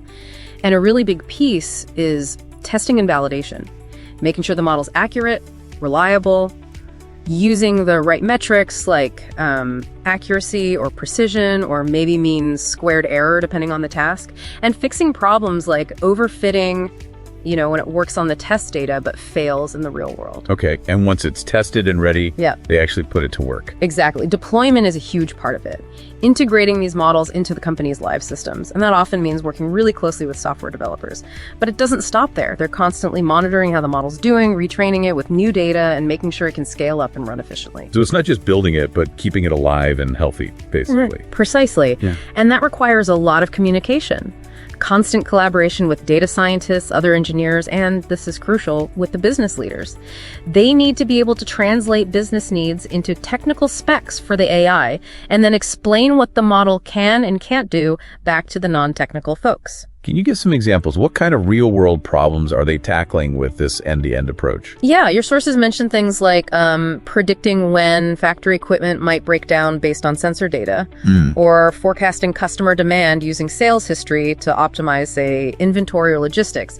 Their skill lies in picking the right algorithm for that specific business challenge and making it work reliably. Sounds like a mix of skills. Is it mostly about the coding, or is there a lot of deep theoretical stuff involved too? That's a really important point. While coding, especially Python, is absolutely essential for building things, the foundation is deeply rooted in math and statistics. Understanding concepts like probability, linear algebra, distributions. That's not just academic for an MLE. It directly shapes how they choose, build, and fine-tune models. They're basically translating math into code. Okay, so when we look at their technical toolkit, what are the must-haves? Python is number one, absolutely. You might see R mentioned sometimes, especially for stats work. Then for building the models, particularly deep learning, frameworks like TensorFlow and PyTorch are standard. Scikit-learn is huge for more, let's say, classical ML tasks. And for deploying and managing these models at scale, cloud platforms are vital. Amazon SageMaker, Azure Machine Learning, Google Cloud Platform, they need to know these. But beyond the tools, like we said, that solid grasp of the underlying math, linear algebra, calculus, probability theory, stats, that's what allows them to really understand why things work, not just use a library. And what about the non-technical side, those soft skills for collaboration? Oh, definitely. Strong analytical thinking, obviously, problem-solving skills. But communication is just paramount. Being able to explain really complex technical ideas clearly, both to other techies and to business stakeholders, that's key. Okay, sounds challenging but really impactful. So what does the career progression look like for an MLE? The path seems pretty well defined. You'd usually start as a junior MLE, move up to an ML engineer role, then senior. After that, it can branch into management, like an ML engineering manager, or more technical leadership, like an ML architect. In the overall job market, is the demand really there? Exceptionally strong seems to be the consensus, high demand, and it's projected to stay that way. The U.S. Bureau of Labor Statistics predicts really significant growth, like 26% over the next decade for related roles, much faster than average. The whole AI and ML market itself is just booming, expected to be massive globally pretty soon. I think the key insight here is that waiting that entire model lifecycle from data prep all the way through deployment and maintenance, that's a seriously valuable skill set. It's not just about building clever models. It's about creating AI systems that are reliable, scalable, and actually drive business value. That combination of deep statistical know-how and practical engineering muscle, that's what's driving the demand and the high paychecks. A strong theoretical base is definitely valued alongside the hands-on skills. Okay, that makes sense. So if the MLEs are building and deploying the models, who's wrangling all the data needed to feed them? That sounds like a huge job in itself. That's exactly where the data engineer fits in. Given this rapid evolution and all these diverse paths and specializations opening up in data science, how do you decide? Which qualification method, which area of focus feels like the right one for you as you look towards your future in this data-driven world? Who's wrangling all the data needed to feed them? That sounds like a huge job in itself. That's exactly where the data engineer fits in. Think of them as the architects, the custodians of an organization's data infrastructure. They build and maintain the systems for collecting data, storing it, processing it, and, crucially, making it accessible. They basically build the data highways and the plumbing.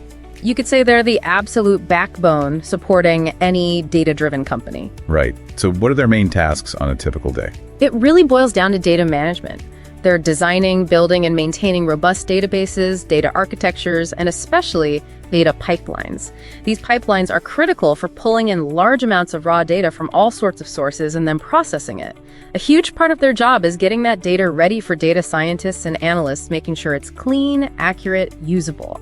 This involves everything from spotting inconsistencies to building automated workflows to clean and reshape the data. So a lot of behind-the-scenes work to make the data useful. A ton. You'll see them heavily involved in ETL extract, transform, load, or sometimes ELT processes, extracting data, transforming it into the right format, loading it into data warehouses or other systems. They have to merge data from different places, check it, parse it, clean it. There's a lot of coding involved, often focused on making things efficient and scalable. They build optimized data stores for analysis and set up ways to serve that data reliably. Do they mostly work alone, or is it collaborative? Oh, definitely collaborative. It has to be. They work very closely with business analysts, IT teams, software developers, and especially data scientists to really understand what data is needed and then build the right infrastructure to deliver it effectively. What are some of the biggest challenges they face? The main headaches? Just ensuring the data quality is consistently high, accurate, clean, ready to use, that's a constant battle. And handling the sheer volume of data, often coming in fast from many different places, and processing it quickly and reliably, that's immense pressure. Dealing with messy, inconsistent data is just part of the daily grind. I've heard data engineers can specialize a bit too, is that right? Yes, your sources mention that. You have generalists who kind of do everything data related. Then there are those who focus heavily on the pipelines managing the flow of data, and others who are more database centric, really specializing in designing and managing complex database systems. Okay, let's talk tools. What technical skills are absolutely essential for a data engineer? Python and SQL. Those are the absolute foundations. Your sources say they show up in, 70% and 69% of job postings, respectively? Yeah, critical. Other languages like Java, Scala, sometimes Go or C#, they pop up too, often for specific performance needs or system integrations. And deep knowledge of databases is a must. Both relational ones like PostgreSQL or MySQL, and NoSQL databases like MongoDB or Cassandra, plus expertise in data warehousing platforms Snowflake, Redshift, BigQuery are the big names there. And for building those crucial pipelines you mentioned. Yeah, they need to be proficient with ETL or ELT tools. These automate moving and transforming data. Your sources list things like Apache Airflow for managing the workflows, dbt Cloud for the transformation logic, and various cloud-native services like Azure Data Factory. And for really large data sets, knowing big data tools like Apache Spark and Kafka for processing is pretty much essential. Cloud skills seem vital across the board. What's the focus for data engineers there? Huge. Cloud expertise is absolutely huge. They need to be very familiar with the services on the major platforms, AWS, Azure, Google Cloud, especially the ones for data storage, processing, and management. AWS seems to have the edge in mentions and job postings according to your sources, but Azure is right behind it. You mentioned DevOps skills earlier. That sounds interesting for a data role. How does that fit in? Yeah, this is a really significant trend, I think. We're seeing more and more expectation that data engineers possess skills from the software development world. Things like CI/CD continuous integration, continuous deployment, and tools like Docker for containerization, Kubernetes for orchestration.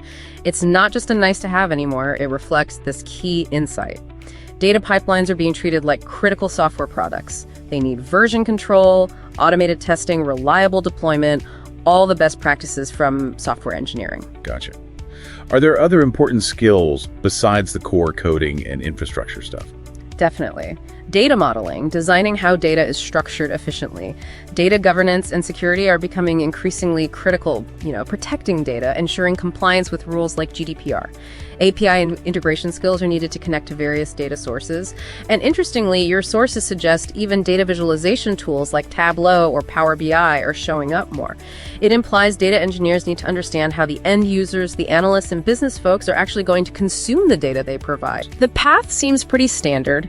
starting maybe as a trainee or junior, moving to a mid-level role, then senior. After that, it can lead to leadership goals like manager of data engineering or deep technical expert roles like data architect. It's also quite common for people to move into data engineering from related fields like software engineering or business intelligence. What about the job market overall? Still strong? Yeah, strong and stable seems to be the message. Growth projections are consistently solid. It's a foundational role. Thousands of jobs are opening up each year. It's in high demand because every data initiative relies on them. So, the key insights for data engineering. One is that skills-first hiring trend. Practical ability with the tools often counts for a lot, which is great news if you're changing careers. And second, that growing need for DevOps skills. It really highlights how data infrastructure is maturing, adopting serious software engineering discipline to build reliable, scalable platforms. That blurring of lines means being adaptable is really key. Which really brings us to a final thought, a question for you listening. Given this rapid evolution and all these diverse paths and specializations opening up in data science, how do you decide? Which qualification method, which area of focus feels like the right one for you as you look towards your future in this data-driven world? How does the AI engineer role fit in? A bit different from an ML engineer? It is, yeah. They're typically more specialized. AI engineers kind of sit at that crossroads of data science and software engineering, but their focus is laser sharp, developing, implementing, and maintaining specific AI solutions. Especially in complex areas like, say, natural language processing, NLP, or computer vision, they're really central to getting advanced AI models built, trained, and deployed to tackle tough, often cutting-edge, real-world problems. And they're always thinking about making these models robust, scalable, and capable of learning over time. So how does their day-to-day differ from an ML engineer's? Is there much overlap? There's definitely overlap, but AI engineers often grapple with even more complex or specialized kinds of data, maybe from Internet of Things devices or vast amounts of social media text, and they might use more sophisticated or newer algorithms. Think things like transformers, which are key for the large language models everyone's talking about, or intricate deep learning setups. They're building these advanced models for very specific demanding tasks like sophisticated recommendation engines or highly accurate predictive systems. Data prep is still vital, but the pipelines might be even more complex, pulling from more diverse sources. And collaboration must be key here too. Absolutely essential. They're constantly working with cross-functional teams. Data scientists might provide the initial spark or model idea. Software developers help integrate the AI into actual products, and stakeholders ensure it aligns with business goals and user needs. That multidisciplinary view is really important. What happens after an AI model goes live? Is their job done? Not at all. Monitoring and maintaining these live AI systems is a massive part of the role. They're focused on optimizing performance, making sure it scales under varying loads, analyzing user feedback or performance data, and rolling out updates to keep the AI effective as the world changes.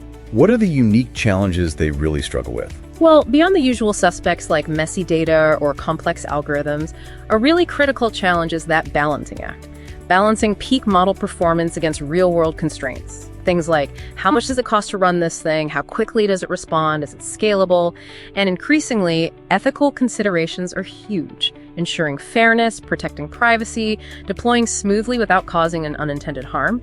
That constant optimization while juggling practicality and ethics, your sources suggest that's often the biggest hurdle. It really pushes the role beyond just research into practical, production-ready AI. Okay, given how advanced this sounds, what kind of technical skills do AI engineers need? Strong programming is a given. Python, yes, but often Java and C++ too, especially when performance is critical.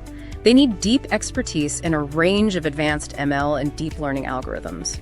Frameworks like TensorFlow and PyTorch are standard, of course, but what often sets them apart is expertise in specific AI domains. And the tools used there, like, say, Hugging Face or LangChain for NLP, or specialized computer vision libraries, and experience with large language models, OpenAI's models, Llama, etc., that's becoming super important. Plus, managing the whole development and production infrastructure, including cloud deployment at scale. And outside the core tech skills? Well, strong problem solving is crucial for tackling these novel AI challenges. And like the other roles, excellent communication is vital for working across teams and explaining what these complex AI systems can actually do. How does the career path look? Starts junior, then AI engineer, maybe AI team lead, or up to AI director. But people might also specialize further, becoming a deep learning engineer or a computer vision engineer, or move into designing the overall systems as an AI architect. Just fueled by how rapidly AI is being adopted across pretty much every industry, tech, finance, healthcare, you name it. A really critical insight from your sources is this. The demand for AI experts, particularly in those cutting-edge areas like generative AI or deep learning, is currently outpacing the supply of qualified people. So the clear takeaways here are, 1, AI engineering is maturing fast and facing a real talent crunch, especially in specialized areas, which drives up salaries. And 2, that emphasis on balancing technical performance with scalability, ethics, and real-world deployment, it shows the role is evolving. It's not just about building the smartest model, it's about building responsible, practical AI systems that have a real impact. Which really brings us to a final thought, a question for you listening. Given this rapid evolution and all these diverse paths and specializations opening up in data science, how do you decide? Which qualification method, which area of focus feels like the right one for you as you look towards your future in this data-driven world? Data scientist role. Is that still a thing, or has it kind of dissolved into these more specific engineering roles? It's definitely still a thing, but it's also evolving. What we're seeing is many data scientists are specializing. They're diving really deep into particular business domains or specific advanced techniques to solve very targeted problems. And that specialization, it often leads to higher pay precisely because that niche expertise is so valuable. How do they generally differ from the MLEs, AI engineers we just talked about? Fundamentally, data scientists use analytical methods and tools to pull insights and knowledge out of data. Their job often starts earlier in the process, figuring out if the right data even exists. Is it useful? Then collecting it, cleaning it, often dealing with really messy, unstructured stuff, initially categorizing it, and then doing deep analysis. A core part of their work is developing, validating, and refining algorithms and models. This might include machine learning models for things like classification or prediction. They spend a lot of time testing model accuracy and reliability and updating them as new data comes in. And how do they share what they find? How do they influence decisions? That's a key skill, translating complex analysis into clear, actionable insights for everyone, technical colleagues and non-technical business leaders. They rely heavily on data visualization, creating charts, graphs, dashboards to present their findings effectively. The goal is often to make data-driven recommendations that guide business strategy. Can you give some examples of how they might specialize? Sure. Some might focus heavily on building recommendation systems, for instance, or developing very sophisticated ML algorithms, maybe leveraging a strong engineering background. Others might concentrate more on research and analysis within a specific business function, like marketing or sales, trying to improve customer engagement or optimize campaigns based on data insights. What are the main challenges they typically face in their work? Well, just structuring and cleaning that raw, often messy data is always a big hurdle. Developing and rigorously testing complex models to make sure they're reliable is tough. And effectively communicating really intricate findings to different audiences, that's a constant challenge. Plus, they often need to be quite innovative in finding solutions to problems that pop up anywhere along the data pipeline, from collection to interpretation. What kind of qualities and skills make for a good specialized data scientist? Beyond the technical chops, really strong analytical thinking is absolutely essential. They need solid computer skills coding, analysis software, algorithms, visualization tools. Excellent communication, as we mentioned, is vital for sharing results. Strong math and stat skills are foundational for designing and evaluating models, and they need really robust problem-solving and logical thinking abilities to navigate those complex data puzzles. What tools are typically in their toolkit? Python is king here too. Your sources say it's in something like 85% of job postings. SQL is also crucial for data retrieval, showing up in about 59%. R is still important, particularly for statistical analysis. Expertise in implementing ML and AI is obviously key, and your sources highlighted a huge jump in demand for deep learning and neural network skills recently.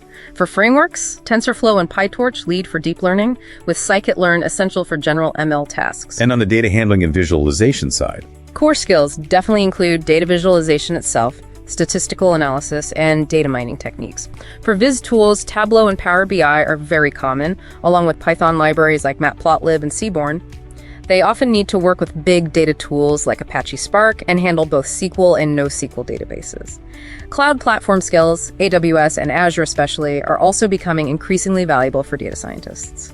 What does the career path look like for these specialists? The path often progresses from maybe a data analyst role up through junior data scientist, senior lead, potentially reaching chief data scientist. Other options include moving into consulting or even executive roles like chief data officer. Okay, wow. That's a fantastic, really detailed look at these key roles and where things seem to be headed. Which really brings us to a final thought, a question for you listening. Given this rapid evolution and all these diverse paths and specializations opening up in data science, how do you decide? Which qualification method, which area of focus feels like the right one for you as you look towards your future in this data-driven world?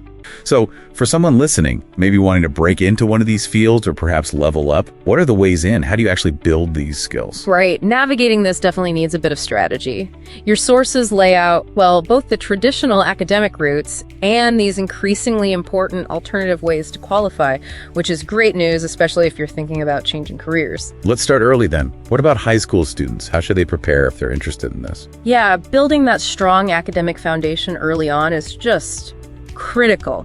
The absolute core subjects are computer science, mathematics, and statistics. And it's not just about passing the classes. These subjects teach the fundamental logic, the analytical thinking that underpins everything in data science. Which specific math topics are most important, would you say? Linear algebra, calculus, and definitely probability and statistics. That's the theoretical bedrock. Understanding those helps you understand how the algorithms actually work later on. In computer science, getting some programming experience, especially with Python if possible, is a huge advantage. But honestly, even a solid foundation in programming principles using another language, like Java and AP Comp Sci, is great. Python syntax is relatively easy to pick up once you have those fundamentals. And high school is also a great time to start playing with data science concepts directly. Learning about collecting data, cleaning it up, analyzing it, visualizing it, maybe trying small projects, analyzing some public data sets. Just cultivating that critical thinking and data literacy early makes a big difference. Okay, what about university? Are degrees still the main path? And how necessary are advanced degrees like masters or PhDs? Formal education is definitely still a primary route, yeah. And your sources strongly suggest an increasing emphasis on advanced degrees, especially for those more specialized roles or leadership positions. For a general data science role, a bachelor's in something quantitative data science, CS, math, stats, engineering is often the entry point. But as we noted earlier, the data suggests many careers, particularly the advanced ones, are increasingly asking for a master's or even a doctorate. That rise in job postings needing graduate degrees. It signals the field is maturing, and for certain competitive roles, a bachelor's might not be enough anymore. It pushes people towards higher ed for that deeper theoretical edge.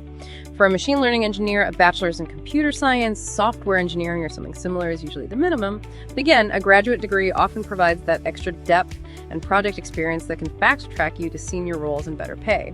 It gives a competitive advantage.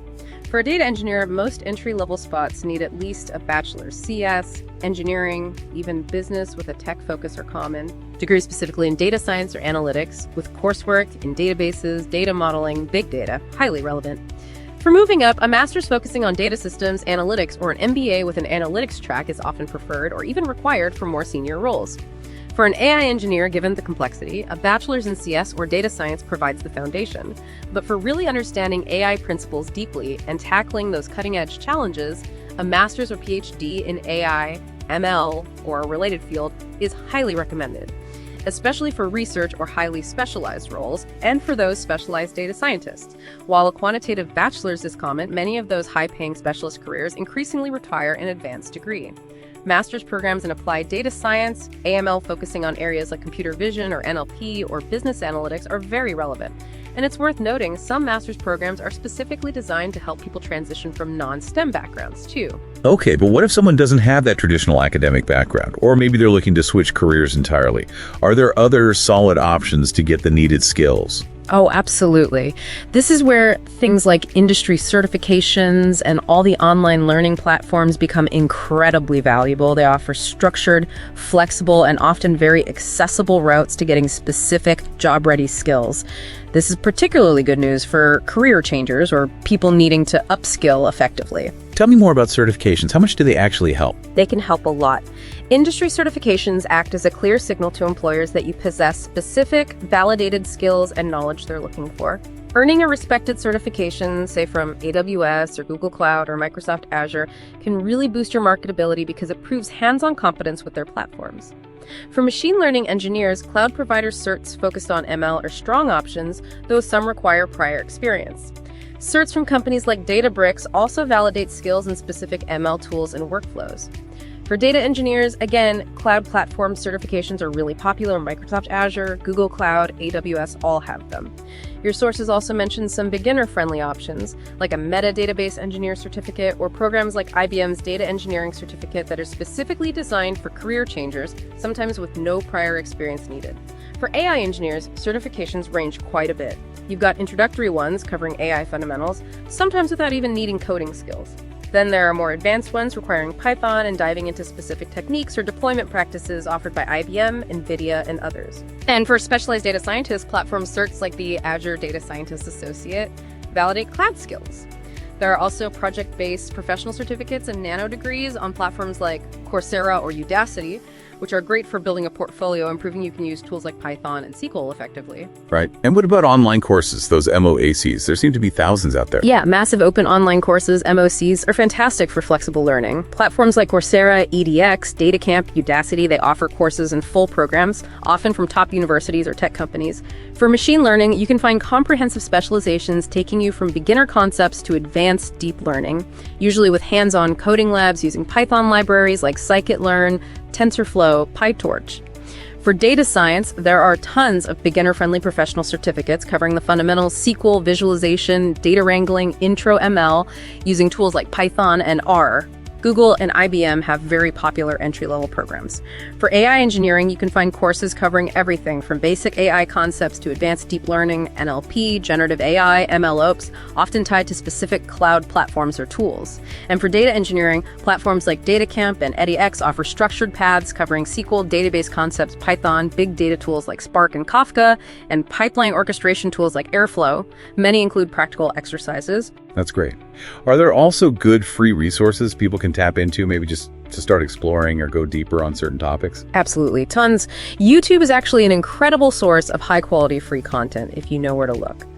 For the crucial mathematics for data science, channels like 3 Blue 1 Brown offer amazing visual explanations of things like linear algebra or neural nets. Others provide great stats tutorials or break down the math behind specific algorithms. For ML and data science tutorials, channels like FreeCodeCamp, Data School, Data Professor offer practical guides using Python, Pandas, R. Others focus specifically on machine learning implementation. And for industry insights and advanced topics, you can find channels summarizing the latest research papers, doing deep dives into advanced tools, or featuring interviews with leading AI experts like Lex Friedman. These are fantastic for self-directed learning, staying current, and just deepening your understanding. Okay, this has been incredibly comprehensive. So it really sounds like there isn't one single right path, but maybe different strategies work best depending on your goals and the specific role. Exactly. That dual path seemed to emerge pretty clearly.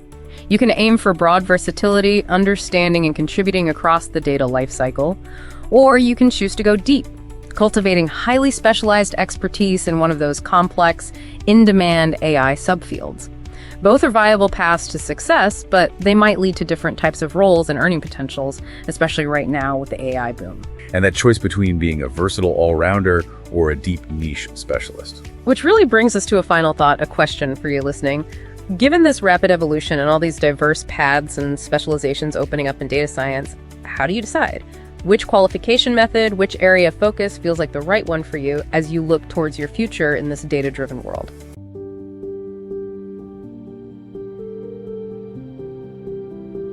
Welcome to the Deep Dive. Today, we're plunging into the world of data. It's everywhere, right? But how does raw information actually become, well, useful power for you? Exactly. We're going to look at 4 key roles that make that happen. Think data analyst, business intelligence analyst, the DBA database administrator, and the financial analyst. Okay. We'll break down what each one really does, the skills they need, and crucially, how they work together. How they turn that raw data into, well, basically insights, and maybe touch on some challenges they face. That's good. Let's start with the data analyst. I've heard them called data detectives. Is that fair? Yeah, that fits pretty well. Their main job is grabbing raw data from, all sorts of places and then digging into it, interpreting it. But it's more than just looking at numbers, right? Oh, definitely. It's about finding the meaning, translating complex stuff into something clear, something that actually helps with planning or making operations better for you. What kind of tools are they using for that detective work? Key tools, yeah. SQL is huge. That's how they talk to databases. And languages like Python or R are really important for cleaning up messy data, which believe me, happens a lot. Right. Imagine, like, an online store sees engagement dropping. The data analyst jumps in, looks at user clicks, site speed, purchase history, all that stuff. To find the why. Exactly. It's this back and forth, asking questions, digging deeper, refining the analysis, making sure the story the data tells you is accurate. That's vital. Okay, so the data analyst finds the clues, cleans them up. Who takes that and turns it into big picture strategy? Is that the BI analyst? You got it. The business intelligence analyst. They're the strategic storytellers. They take the process data. The stuff the data analysts prepare. Precisely. And they transform it into actionable insights. Think compelling visuals, dashboards, reports that execs can actually use to make decisions. So less about the raw data, more about the so what for the business. Exactly. They use tools like Tableau or Power BI. These make data really visual and intuitive. If customers are leaving, the BI analyst builds something that shows why, and maybe even which customers are likely to leave next. So the sales team can jump in. Right. It lets teams be proactive. It's about directly impacting business goals, driving growth. Very strategic. Got it. But none of this works if the data itself isn't reliable or even accessible, I guess. Absolutely critical point. And that brings us to the database administrator, the DBA, our data guardian. The unsung heroes, maybe. Often, yes. Their world is the entire data infrastructure, managing it, securing it, keeping it running smoothly. They ensure data is stored correctly, retrieved efficiently, and crucially safe. Safe from what? Like hackers? That, yes, but also corruption, accidental loss, making sure it's just there when you need it. They need deep knowledge of database systems. Think Oracle, MySQL, SQL Server, and robust security practices. Can you give an example? Like when would they be front and center? Okay, picture a big online sale. Black Friday, maybe?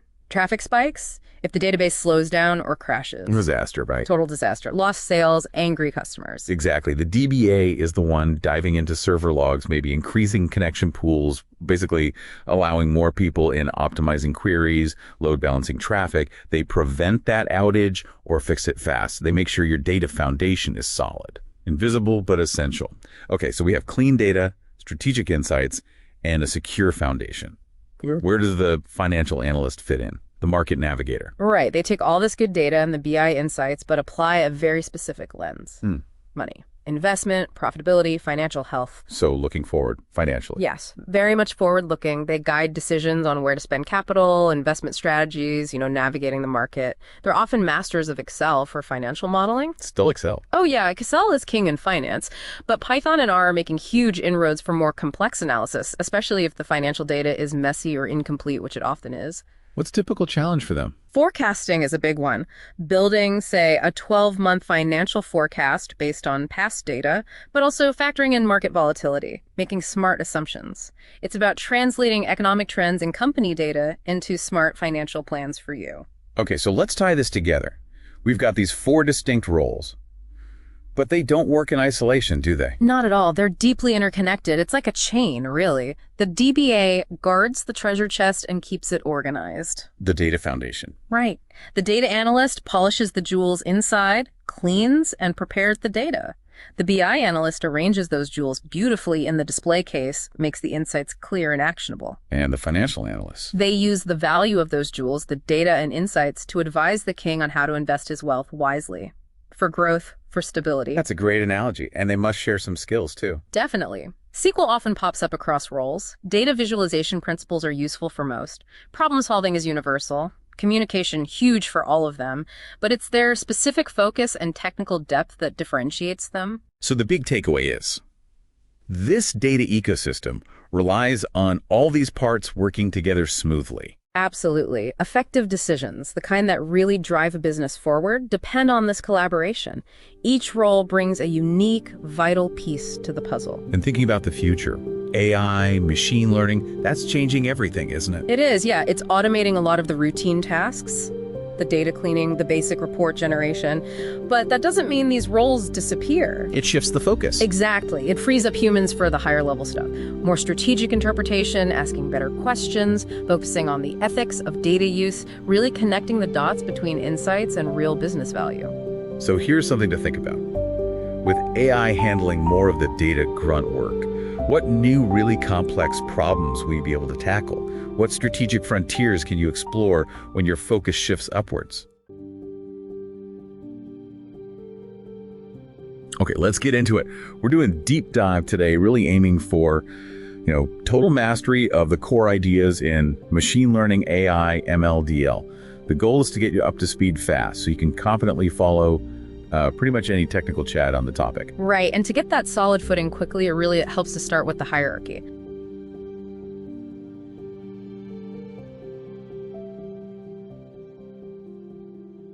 I like the Russian dolls analogy. Think of AI as the biggest doll. It's the grand goal, right?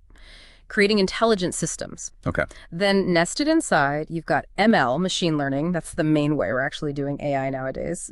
Learning patterns straight from data. And the innermost doll. That's deep learning, DL. It's basically a very powerful, sort of sophisticated tool within ML that uses these big, deep neural networks to do the learning part. Got it. So ML is kind of the engine driving progress in AI.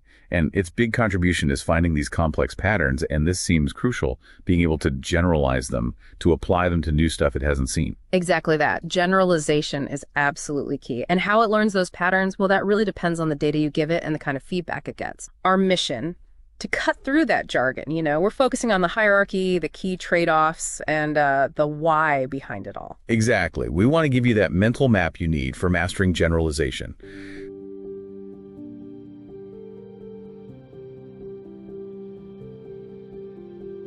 Okay, quick rundown on learning paradigms. Supervised and unsupervised seems straightforward data-driven. Labels or no labels. Right. Classification, regression with labels, clustering without, dataset focused. But reinforcement learning, that's the odd one out. Totally different beast. It's not about a fixed dataset. The agent learns by doing, interacting with an environment, getting rewards, getting punished, basically. Yeah. Robotics, game AI. So the interaction part, is that why it's maybe trickier to get working reliably compared to supervised? Oh, definitely. Much less stable sometimes because the target isn't fixed. But okay, let's stick with supervised models for now and hit the absolute core issue, generalization. Right, making sure the model works on new data. And this is where the bias variance trade-off comes in. You said this is critical. The most critical concept for generalization, I'd argue. It governs performance on unseen data. So let's break down the total error. What are its parts mathematically? Okay, so it's bias squared plus variance plus, and this is important, the irreducible error. Irreducible error. Yeah, think of it as the baseline noise. The randomness in the data itself that no model, no matter how good, can eliminate. It's just there. The messiness of the real world. Makes sense. So you can't aim for zero error. Okay, the dartboard analogy helps here. High bias, underfitting. That's like all darts landing together, but way off the bullseye. Exactly. Consistent, but consistently wrong. Systematic error. And high variance, overfitting. Darts scattered all over the board. The model learned the noise, the random fluctuations in the training data, not the real pattern. So we need to balance them. Find that sweet spot of model complexity. That's the game. Minimize the sum of the two. Which needs a process to find that minimum. That brings us to optimization, gradient descent, or GD. The blindfolded person walking downhill analogy. You have stepping opposite the gradient towards the lowest point of the cost function. Simple idea. But we don't usually use plain GD, right? Not for big data sets, no. The standard is mini-batch gradient descent, MBGD. It's the practical choice. And why is that? It's a compromise. More stable than stochastic GD, which uses just one sample that's noisy. Faster and more efficient than batch GD, which uses the whole data set that's slow. Mini-batch gives you a good balance, plus it works great with modern parallel hardware. Okay, optimization sorted. Now, something crucial for deep learning specifically, non-linearity. Why is that essential? Why can't deep networks just be linear? Good question. It boils down to math. If you only used linear activation functions, stacking layers, even hundreds of them, it would all mathematically collapse. Relapse. Yeah, it becomes equivalent to just having a single shallow linear layer. You lose the whole benefit of depth. Non-linear functions like ReLU are what allow the network to bend and curve to learn those really complex decision boundaries you find in real data. Without non-linearity, depth is pointless. Got it. Okay, final piece. Regularization. Fighting overfitting. That high variance problem. L1 versus L2. Right, key tools. And the geometric view really helps understand the difference. L2, ridge regression, its constraint is like a smooth circle. It pulls weights towards zero, shrinking them. Towards zero, but not necessarily to zero. Exactly. But L1, lasso, its constraint is a diamond. Sharp corners. right on the axis. And because optimization often hits those corners. It forces weights to become exactly zero. Precisely. That's L1 doing automatic feature selection. It creates sparse models by zeroing out less important feature weights. It's the geometry doing the work. Fantastic. So the 3 pillars: generalization through bias variance, optimization with mini-batch GD, and nonlinearity enabling depth. That really covers the core concepts. It gives you the framework. And maybe one final thought, shifting to validation. Go on. The absolute integrity of your final result depends on one piece of discipline. Never, ever use your test set during model tuning or development. Keep it locked away until the very end. Because otherwise you introduce look-ahead bias. You're implicitly tuning on the final evaluation data. You got it. That final test score becomes meaningless. The method of validation is just as crucial as the model architecture itself. Remember that. But always remember, the first step is diagnosing the error. Knowing the problem dictates the solution. That definitely clarifies the core mechanics. Okay, here's something to think about as we wrap up. Even if you follow all this, you tune your model perfectly, why is relying on just one single split of your data into a training set and a test set actually a pretty unreliable way to estimate how well your model will really perform out there in the wild? Think about the variability that single split introduces. We'll leave you with that. Welcome to the Deep Dive.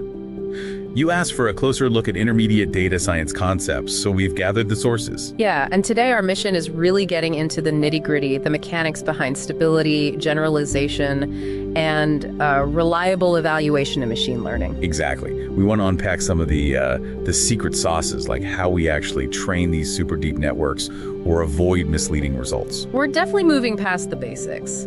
Think fundamental problems. Why deep networks initially fail to train. Why accuracy can sometimes be, well, dangerously wrong. We'll hit on ReLU, batch norm, regularization. And ensembles, right. Okay, let's start with that first big hurdle, the vanishing gradient problem. Why were functions like tan causing such issues? Well, the core issue is the derivative. With tan, the derivative's always less than 1. So during backpropagation, you're multiplying these small numbers over and over again across many layers. And that signal just fades out. It shrinks exponentially. So the layers near the input, they basically stop learning anything useful. The gradient vanishes before it gets there. Right. And then came ReLU, the rectified linear unit. A simple idea, but it changed things. Hugely. Because for positive inputs, its derivative is exactly 1. No shrinking. The signal passes right through. That's what let us build much, much deeper networks. But it's not perfect, is it? There's the dying ReLU issue. True. If a neuron's input consistently goes negative, it can get stuck outputting 0 and never recover. It's a trade-off. So how do we manage that? Well, the benefit of stopping the vanishing gradient usually outweighs the risk. Plus, there are techniques like careful initialization or using variants like leaky ReLU to mitigate it, but the main win is that non-saturating gradient. Okay. And that brings us to the other big stability player, batch normalization, BN. Right, BN. It tackles something called internal covariate shift, or ICS. Which, in practice, means? Imagine each layer in the network is trying to learn, but the distribution of the data it receives from the previous layer keeps shifting around during training. It's like trying to hit a moving target. Ah, okay. So BN locks that target down a bit. Exactly. It normalizes the inputs to each layer, making those distributions more stable. And a really key side effect is that it lets you use much higher learning rates. Oh, interesting. So faster training, too. Significantly faster. That stability is crucial. Okay, so stability helps. Now, let's shift to making sure models generalize perform well on new data. Regularization is key here. L1 versus L2. Yeah, the two main ones. L2, or ridge, penalizes the square of the weights. It shrinks all weights towards 0, kind of gently. And L1, lasso. L1 penalizes the absolute value of the weights. The math works out so it can force weights of less important features exactly to 0. So it does feature selection automatically. Precisely. You'd use L1 if you suspect many features are irrelevant and you want a sparser model, high-dimensional data, for instance. Got it. And in neural networks, there's also dropout. How does that work? Dropout is clever. During training, you randomly switch off or drop a fraction of the neurons in a layer. Why would you do that? It prevents neurons from becoming too dependent on each other, what the sources call co-adaptation. It forces the network to learn redundant representations, making it more robust. So it's like training many smaller networks at once. Kind of. It's like training a huge ensemble of $2 subnetworks that share weights. It really boosts generalization. Now, the crucial bit, trusting the results. K-fold cross-validation instead of just a single train test split. Why is that better? A single split can just be lucky or unlucky, you know? With K-fold CV, you split the data into K parts, or folds. You train on K1 folds and test on the remaining one, rotating through until every fold has been the test set once. So every data point gets used for testing. Exactly. It gives you a much more stable, reliable estimate of how your model will likely perform on unseen data. Less chance of being fooled by a single split. Makes sense. Which leads to the imbalanced data trap. Things like fraud detection, where the event you're looking for is rare. Why can standard metrics like ROC-AUC be misleading there? Okay, so ROC-AUC looks at the trade-off between true positive rate and false positive rate. The problem is the false positive rate's denominator includes all the actual negative cases. And if there are tons of negative cases. Right, like 99.9% non-fraud, getting most of those right, true negatives, massively inflates that denominator, making your false positive rate seem tiny, even if you're misclassifying a lot of the rare positive cases. It gives this overly optimistic view. Dangerous if finding those few positive cases is critical. So what's the fix? Focus on metrics that care primarily about the positive class. The go-to is the precision recall PR curve. How does that help? PR curves plot precision against recall. They only use true positives, and false negatives. They completely ignore the true negatives. So they aren't skewed by the huge number of easy negative examples. Exactly. They give you a much more realistic picture of performance when correctly identifying that rare positive class is what truly matters. That's a really important distinction. Wow, okay, so we went from gradient fixes like ReLU and BN through generalization with L1, L2 dropout and ensembles, right up to validation with CV and PR curves. Quite the journey. It really covers some core techniques for building models that, actually work reliably. So what's our final thought for listeners to chew on? Well, we talked about improving classifiers, and techniques like PCA, principal component analysis, are often used for dimensionality reduction. They work by finding the directions of maximum variance in the data. Right, keeping the most spread out information. But here's the thing. Maximum variance doesn't always mean maximum separation between classes.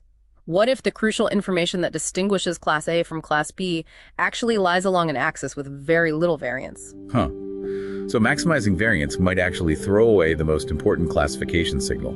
It can happen. So the question to ponder is, when you're building a classifier, is simply maximizing data compression or variance always the right goal?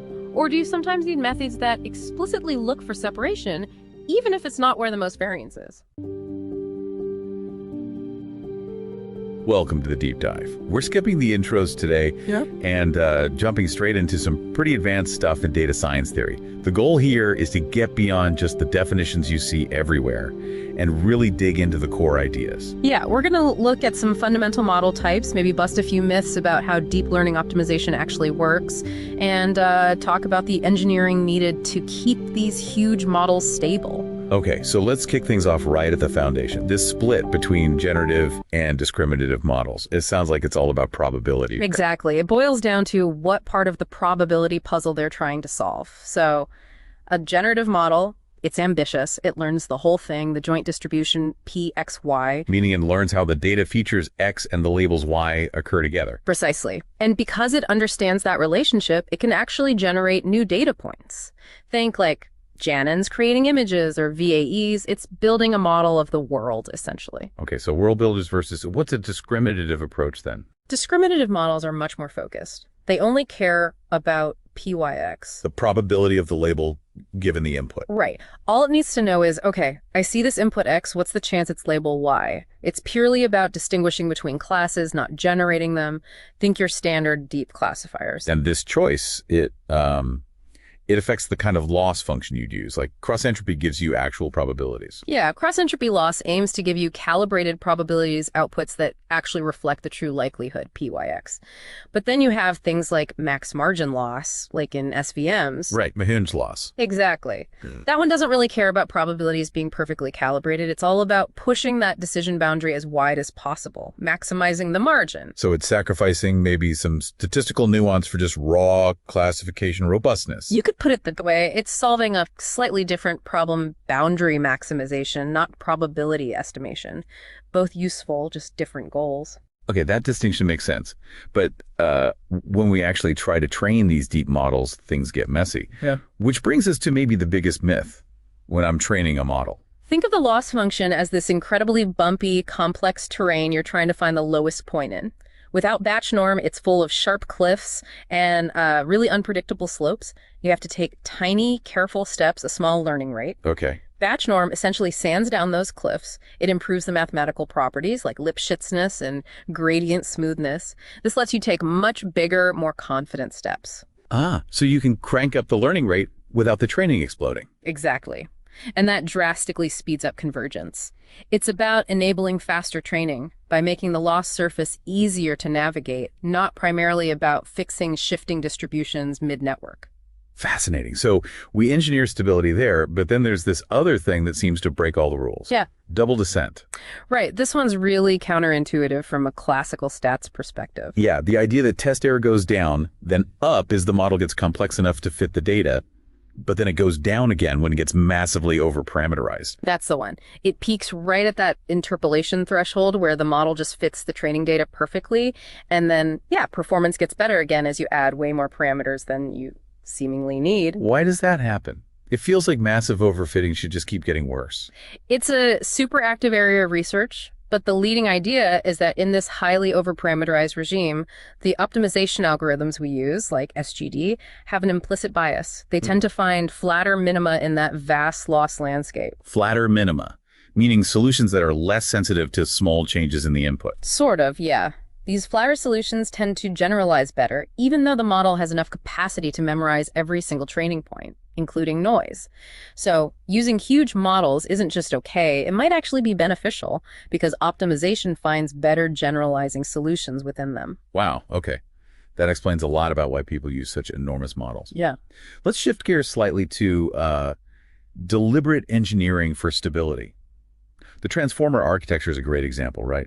Specifically that scaled dot product attention. Absolutely. That little scaling factor, dividing by the square root of dk, the key dimension, that's crucial. What problem is it solving? Why divide by that specific value? It's all about controlling variance. When you compute dot products between high-dimensional vectors like the query Q and key vectors in attention, Which can be hundreds or thousands of dimensions long. right. The variance of that dot product scales linearly with the dimension, dkp. If you don't control that, the dot products can become huge. And if those values going into the softmax function are huge. A softmax saturates. It outputs values very close to 0 or 1, and the gradients become tiny, almost 0. Which means the model stops learning effectively, vanishing gradients. Precisely. So that division by the square root of dk is specifically designed to normalize the variance of the dot product back down to 1, regardless of the dimension. It keeps the inputs to the softmax in a sensible range where gradients can actually flow. Exactly. It's a calculated move, pure variance control, to ensure stable training for these deep attention mechanisms. It's essential engineering. You know, looking back at batch norm, double descent, finding flat minima, and this attention scaling. There's a common thread, isn't there? It's all about deliberately managing or benefiting from the scale and variance of activations and gradients to make optimization work. Yeah, stability seems to be the name of the game, often achieved through these clever, sometimes counterintuitive mathematical tricks or implicit biases. So, building on that idea of stability and how models learn, here's a final thought for you to chew on. Think about catastrophic forgetting. That's when a model trained on one task completely forgets how to do it after you train it sequentially on a second task. It highlights how fragile that learned knowledge can be. Maybe look into some of the ways people try to fight this, things like elastic weight consolidation, progressive neural networks, or even replay techniques. How do we build models that learn and retain? That's a huge ongoing challenge.